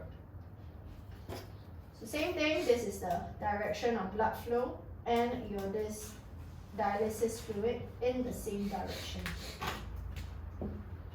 So eventually, do you see you reach equilibrium, which means that it's less effective in removing urea from your blood. I repeat, this is also blood flow, but they are moving in the same direction. So that's why we need to have counter current flow. Third observation you can see in the dialysis fluid, I just want to bring your attention, is there is also same concentration of glucose and essential nutrients in your blood. Okay? Why? Help me right at the start, to maintain equilibrium and prevent loss of essential nutrients. Okay? To maintain equilibrium and prevent loss of essential nutrients.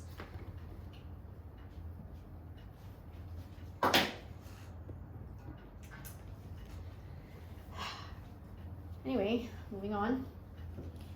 Let's continue. We also have another structural feature for your this dialysis fluid that I want to bring your attention is, do you see when we have your dialysis fluid, dialysis being carried out, you always draw your blood from a person, right? Typically can be a vein or an artery. But whenever you return blood to the person, it always must be returned to the vein because of 2 reasons. I don't know whether I have the reason in the notes, okay? But I just want to take note. First thing about veins. Veins, how do we recognize veins, Clayton? Veins have what? valves, right? So the presence of valves, right, will actually prevent backflow of blood back into the dialysis machine. That's why you must return towards your vein. Second thing, veins have what? Lower blood pressure. Understand? So this second thing, veins have lower blood pressure, so it ensures that any blood return back, okay, is slow and smooth. Know what's the reason? I don't know whether is it there, I cannot remember. Okay, so take note. Clear? Alright, the rest of it you can just take note, but you should know that all this, what's the main difference between dialysis fluid and kidneys. This is not in your notes, let's summarize right now.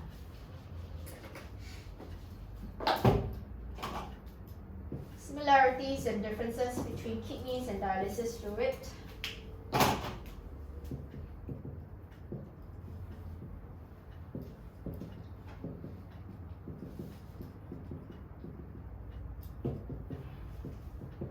Both, you should know, removes excretory waste products.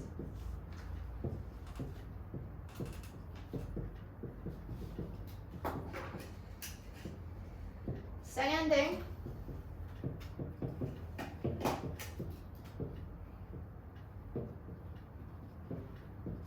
urea will all pass through a partially permeable membrane.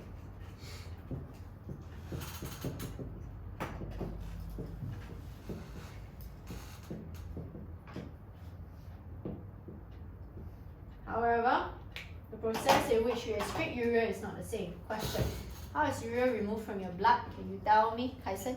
For kidneys? Yes.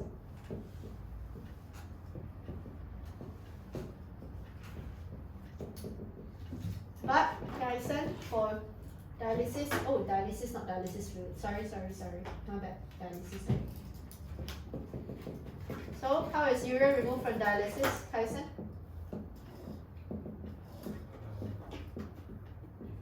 Yes. Just want to point out there are different processes. Next one. Last difference. Do you agree we have again glucose and essential nutrients?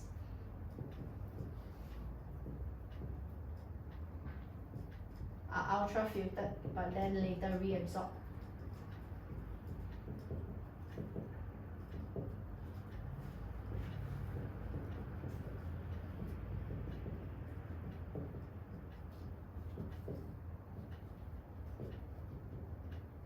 And then later they are reabsorbed.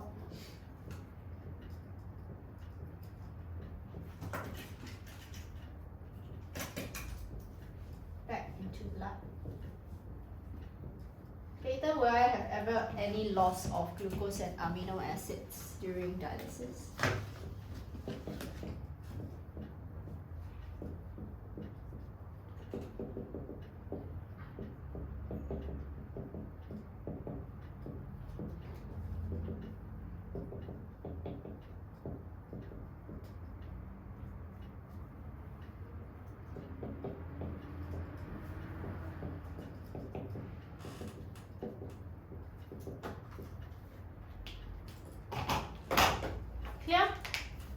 Yeah? Now, I got a critical thinking question. Ready? Now, we know that people, right, with kidney failure, they have to be very careful in their diet. For example, they cannot eat too much salty food. You know why, right? Kidneys were ultra filtered, right? You cannot eat too much salty food. The kidneys is unable to excrete excess salt, right? You get excess salt in the blood, good or bad? Why? Because blood water potential will be higher or lower?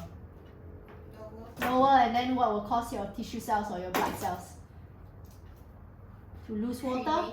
Cremate. Very good, and we want to prevent that, right? Agree? But my question is, people with regular dialysis fluid can eat more salty food than normal. Why? People with regular dialysis treatment can eat more salty food than normal. Why?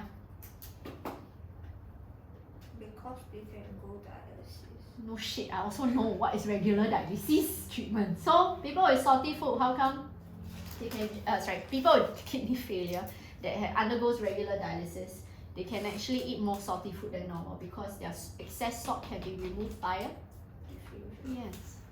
Understand? That's why. Alright? But my question is, speaking of your dialysis, in your people suffering from kidney failure, okay? Chloe, can you tell me why people suffering from kidney failure must not eat? What is one other food they must not eat in excess? So I repeat, one thing that people with kidney failure they cannot eat in excess is too much salty food, because just now we already mentioned. Okay, can you name me one other type of food that people suffering from kidney failure must not eat in excess? Huh? Oily food. Then they say food with cholesterol. Then say food with saturated fats. No, I want to talk about related to the kidneys. You, help her. What does the kidney try to excrete, class? Oi, I've been doing urea. 我的天哪 Where is urea made? Excess amino acids. So what is one food that we cannot eat in excess? Proteins. Okay, I'm talking a type of food. Food that is high in proteins, because proteins can be digested to form what? Eventually. What is type of vegetable? Amino. Amino acids. Yeah, and then if you imagine it's too much amino acids, will you form too much urea? But people with kidney failure can excrete the excess urea or not? Cannot. Urea that is actually accumulated in the body is good or bad? Because it's toxic to the body. Understand? Okay, so take note, people with kidney failure, two things they must avoid. Okay, number one, salty food, and then food high in protein. Okay, anyway, can we try the questions?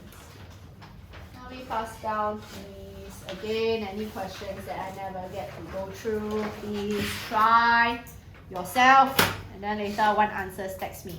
All these questions are actually very good questions because they're applicational, and you can use that as study material. Okay, now each one of you will do your respective question. Bear with me, please. Okay, come. Can I borrow? I haven't opened up my copy. Thank you. Each one of you will do your respective questions. Do you see we have question 2? Clayton, Valerie, and Raylene, you will be doing question 2. The rest of you, do you see we have question 5? I want you to try question 5. Let's try question 2 and 5. Quick. Wait, I don't get why the high hydrostatic pressure. Think about this, like you drive to JB before. Okay. Let's say 10 lanes, car lanes, okay? And then you only have one custom point. Got jam behind. You feel very pressurized, right? Yeah. And then you only have one lane, because one custom, okay? So will it create that jam? So again, it creates this kind of force, alright? Because a lot of pressure is accumulated here, and all the pressure will then force all the small substances to flow out of your glomerulus into your bone marrow capsule. It is a high hydrostatic pressure. So pressure in efferent arteriole is higher than pressure in afferent. No, you always say pressure in the glomerulus. That's why I point to the glomerulus. Okay. Okay? Pressure, you always say pressure in the glomerulus. That's right. High hydrostatic pressure in the glomerulus. Okay? To drive ultrafiltration since or due to wider lumen of the afferent arterioles compared to the efferent arterioles. Okay? Then what exits the efferent arteriole? Oh, efferent arteriole just branch out to form capillaries so that reabsorption can take place. Eventually, the efferent arteriole will eventually converge to form a renal vein, so you can leave and enter your heart again.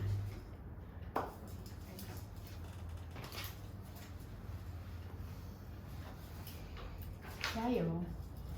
Just 2 only, sorry, 3 only.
type them up. Please do the other question while waiting, yeah?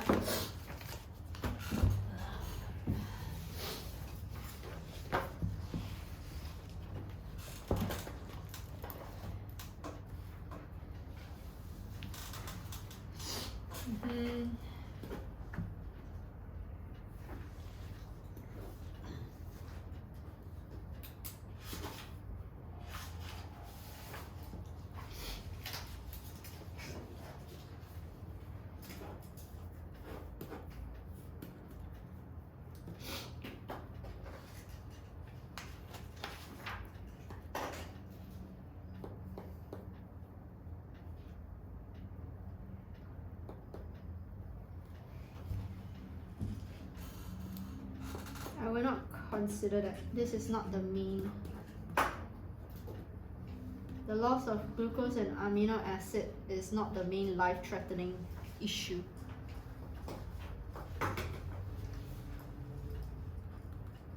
It's got to do with you have excessive water entering your blood. What happened to blood cells? Burst. Okay? Due to osmosis. Again, this is not what I want. I want to see the keyword called hypothermia. So again, you'll be starring C and D, so you can use it as study material. Done? Done? Done? Done? Done? Question is, do you see we have the first monkey? First monkey, what did they say? What do you say about the first monkey? What do you see about the first monkey? Okay, so the first monkey have actually non-functional kidney. What does this mean? Unable to? Produce? Cannot excrete and remove urea. But do you have a functional liver? What does liver do that is related to urea?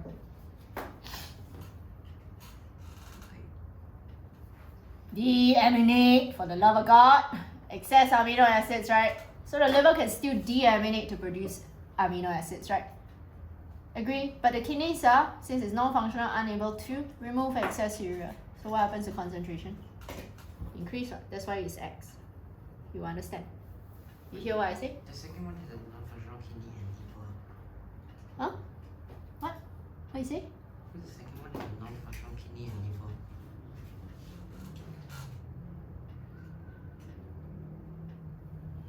No, you're talking about X. Part what A is answer is X. Right? Because what did they state? How come it's X? Do you know why I choose X or you don't know why? Okay, let me explain now. So this is actually X because they already said this monkey has a non-functional kidney. But most likely the liver is functioning, right? That's why it's from what I explained what. But the second one now they say functional kidney leh. And non-functional liver leh. The second one is non-functional kidney. Yeah lah. So they ask you to draw ma. What will happen if the second monkey with a non-functional kidney and liver? But now in the part B they ask you to draw functional kidney but non-functional liver. You understand? So if you have non-functional kidney and liver, both of them non-functional, that's why your concentration of urea is constant what? Because even though you cannot excrete excess the urea, but you cannot produce urea also what? So that's why it's constant. You're talking about Y. The graph Y. Why does the kidney remove urea? It's not enough. That's true. Urea. Yeah, but then if it's not there, the urea will just go down. Like, everything will be. What do you mean? I thought the kidney just. Kidneys always remove urea. The idea is that because the high hydrostatic pressure, we always assume, safely assume, the majority of the urea is gone. Maybe 99.9%. Okay? So 99.9% will be found in your urine. Then if we don't have a kidney, then everything will be stuck there. So everything, you can't even have nephron. You don't even have nephron. So in other words, you remove your kidneys, right? Yeah. Can you remove urea at all? No, right? Agree? Your body cannot remove urea from the body, right? But your liver is still functioning. Do you think it potentially can synthesize urea still? Yes. Isn't kidney only made to Remove. absorb back all the good things? No, your kidney also to remove what? If not, ultrafiltration is for what? Ultrafiltration happens in the nephron that is inside the kidney. So kidney is an excretory organ. It's meant to remove excretory waste products. Okay? Class, because of time, I have to go through. If not, I'm not enough time. So again, I'll give out the answers via the group chat. So the first one, let's look at question 2. They say, which graph, X or Y, illustrates blood urea concentration in the first monkey with only a non-functional kidney, but the liver is most likely functional? Answer is what? X. So how? No need. Be gentle, dear. Gentle. See? From the too much sweet, that's why too much glucose release too much energy. So again, in this case it's X. So why 3 marks? 1 mark to state the correct graph, 2 marks to explain, right? So why 2 marks to explain? 1 mark for the non-functional kidney, 1 mark for the functional liver. So as long as you tell me that your this non-functional kidney will prevent or will cause the monkey to be unable to remove urea, I'll give you 1 mark. Second mark you must mention is functional liver allows monkey to synthesize urea via deamination of amino acids. Thus blood urea concentration rises. You all understand? I say I will give out the answer, so don't worry. I just want to discuss. Second one, when you want to draw. So let's ask Valerie, if I want to draw the graph, how will the graph look like this time for question 2? If I were to have a functioning kidney but non-functioning liver. It goes down. So again, like what you say, we make the starting point the same. So again, you will just drop. As long as you show me the drop, liver part B, I'll give you the full mark. Okay, next one. How urea enters the nephron? Start this question. I'll give out the answers for this. When they ask you how it enters the nephron, it's mainly by your ultrafiltration. Do you see it's 4 marks, class? So 2 marks for what? 2 marks for what, Clayton? 2 marks for explaining the? 2 marks to explain the partially permeable basement membrane of Bowman's capsule. This is why I gave you that. So write down the first bullet point because they ask you how it enters. So again, you must tell me urea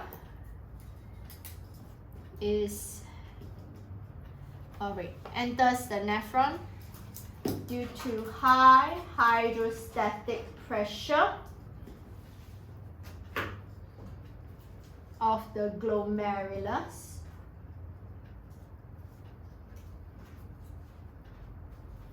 second bullet point, given the wider lumen of the afferent arteriole.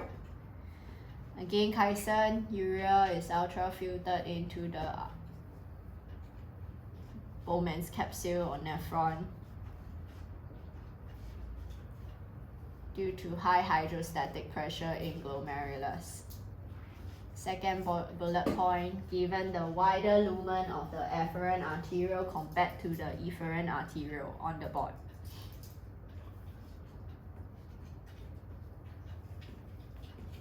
Third bullet point, must mention, basement membrane of Bowman capsule is partially permeable. I repeat, basement membrane of Bowman's capsule is partially permeable.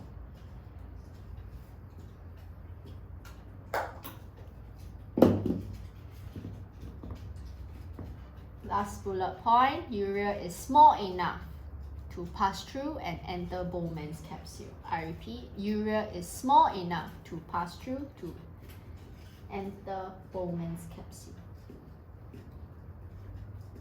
Which is why I asked you to write in your notes. But you have to relevant with your urea. By the way, when I want to go through revision on excretion, please bring this worksheet again. Okay? Now, number 5. What is the main substance removed? Can you now tell me, really, what's the main substance removed from patient's blood when you go through dialysis?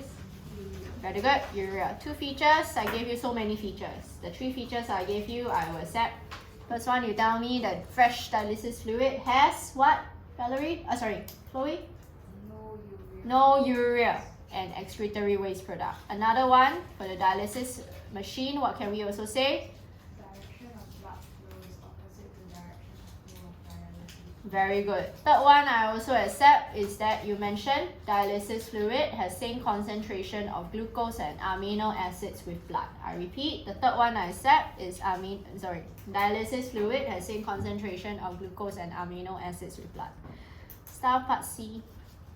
There are two answers that I accept for distilled water. How come I cannot have fresh distilled water in dialysis fluid? It's because distilled water has damn high water potential. Water will move in via what process, Chloe? Osmosis. Osmosis. Understand? What will potentially happen to the blood cells, Kyson? Yes. Okay. Another answer I will accept is if water enters your this blood, wouldn't the volume of blood increase? When volume of blood increase, will the blood pressure increase? Why high blood pressure is bad, Raylene? Can cause heart. Why you touch your heart? Yes. So will cause what? Heart failure and stroke. Yes. Okay. Write down these two possible answers, class. Number one. Distilled water has higher water potential. I repeat, distilled water has higher water potential than blood. Distilled water has higher water potential than blood. Second bullet point, water will enter blood vessels and blood cells via osmosis. Water will enter blood vessels and blood cells via osmosis.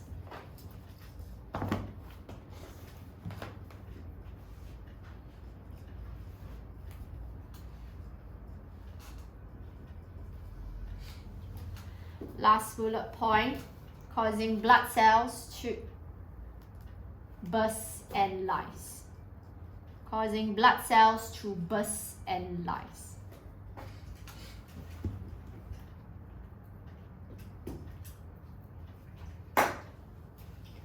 Another answer is talking about blood pressure causing heart failure and stroke. So you write down, when water enters blood, volume of water in blood increases. When water enters blood, volume of blood increases. Second bullet point, causing blood pressure to increase. Causing blood pressure to increase. You have to talk about why is it life-threatening, so you cannot just stop here. Third bullet point, resulting in or increasing risk in heart failure and stroke. Okay? So that's why two possible answers I said. Okay, last one, why is it important? I'll just take note. Notice how must be warm before entering blood. Room temperature is what temperature, Kyson? 25 degrees Celsius. Body temperature is what? 37. Okay, now notice how, right, if you never warm, right, your this dialysis fluid. Dialysis fluid, usually the temperature should be about room temperature, right? So if I never warm my this dialysis fluid, wouldn't the heat is lost from blood? And then you are entering, it's cold blood to the person.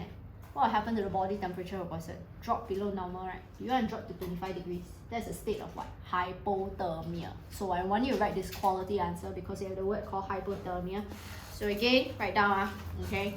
So again, blood needs to be warm to minimize heat loss. Blood needs to be warm to minimize heat loss from blood as returning unwarm blood or cold blood to the patient, as returning cold blood to the patient may lead to hypothermia. Hypothermia. Okay? Star part C and part D, I want you to use this as studying material. Understand? Please also star for me question 2C to use this as studying material. And with that, I stop here for today.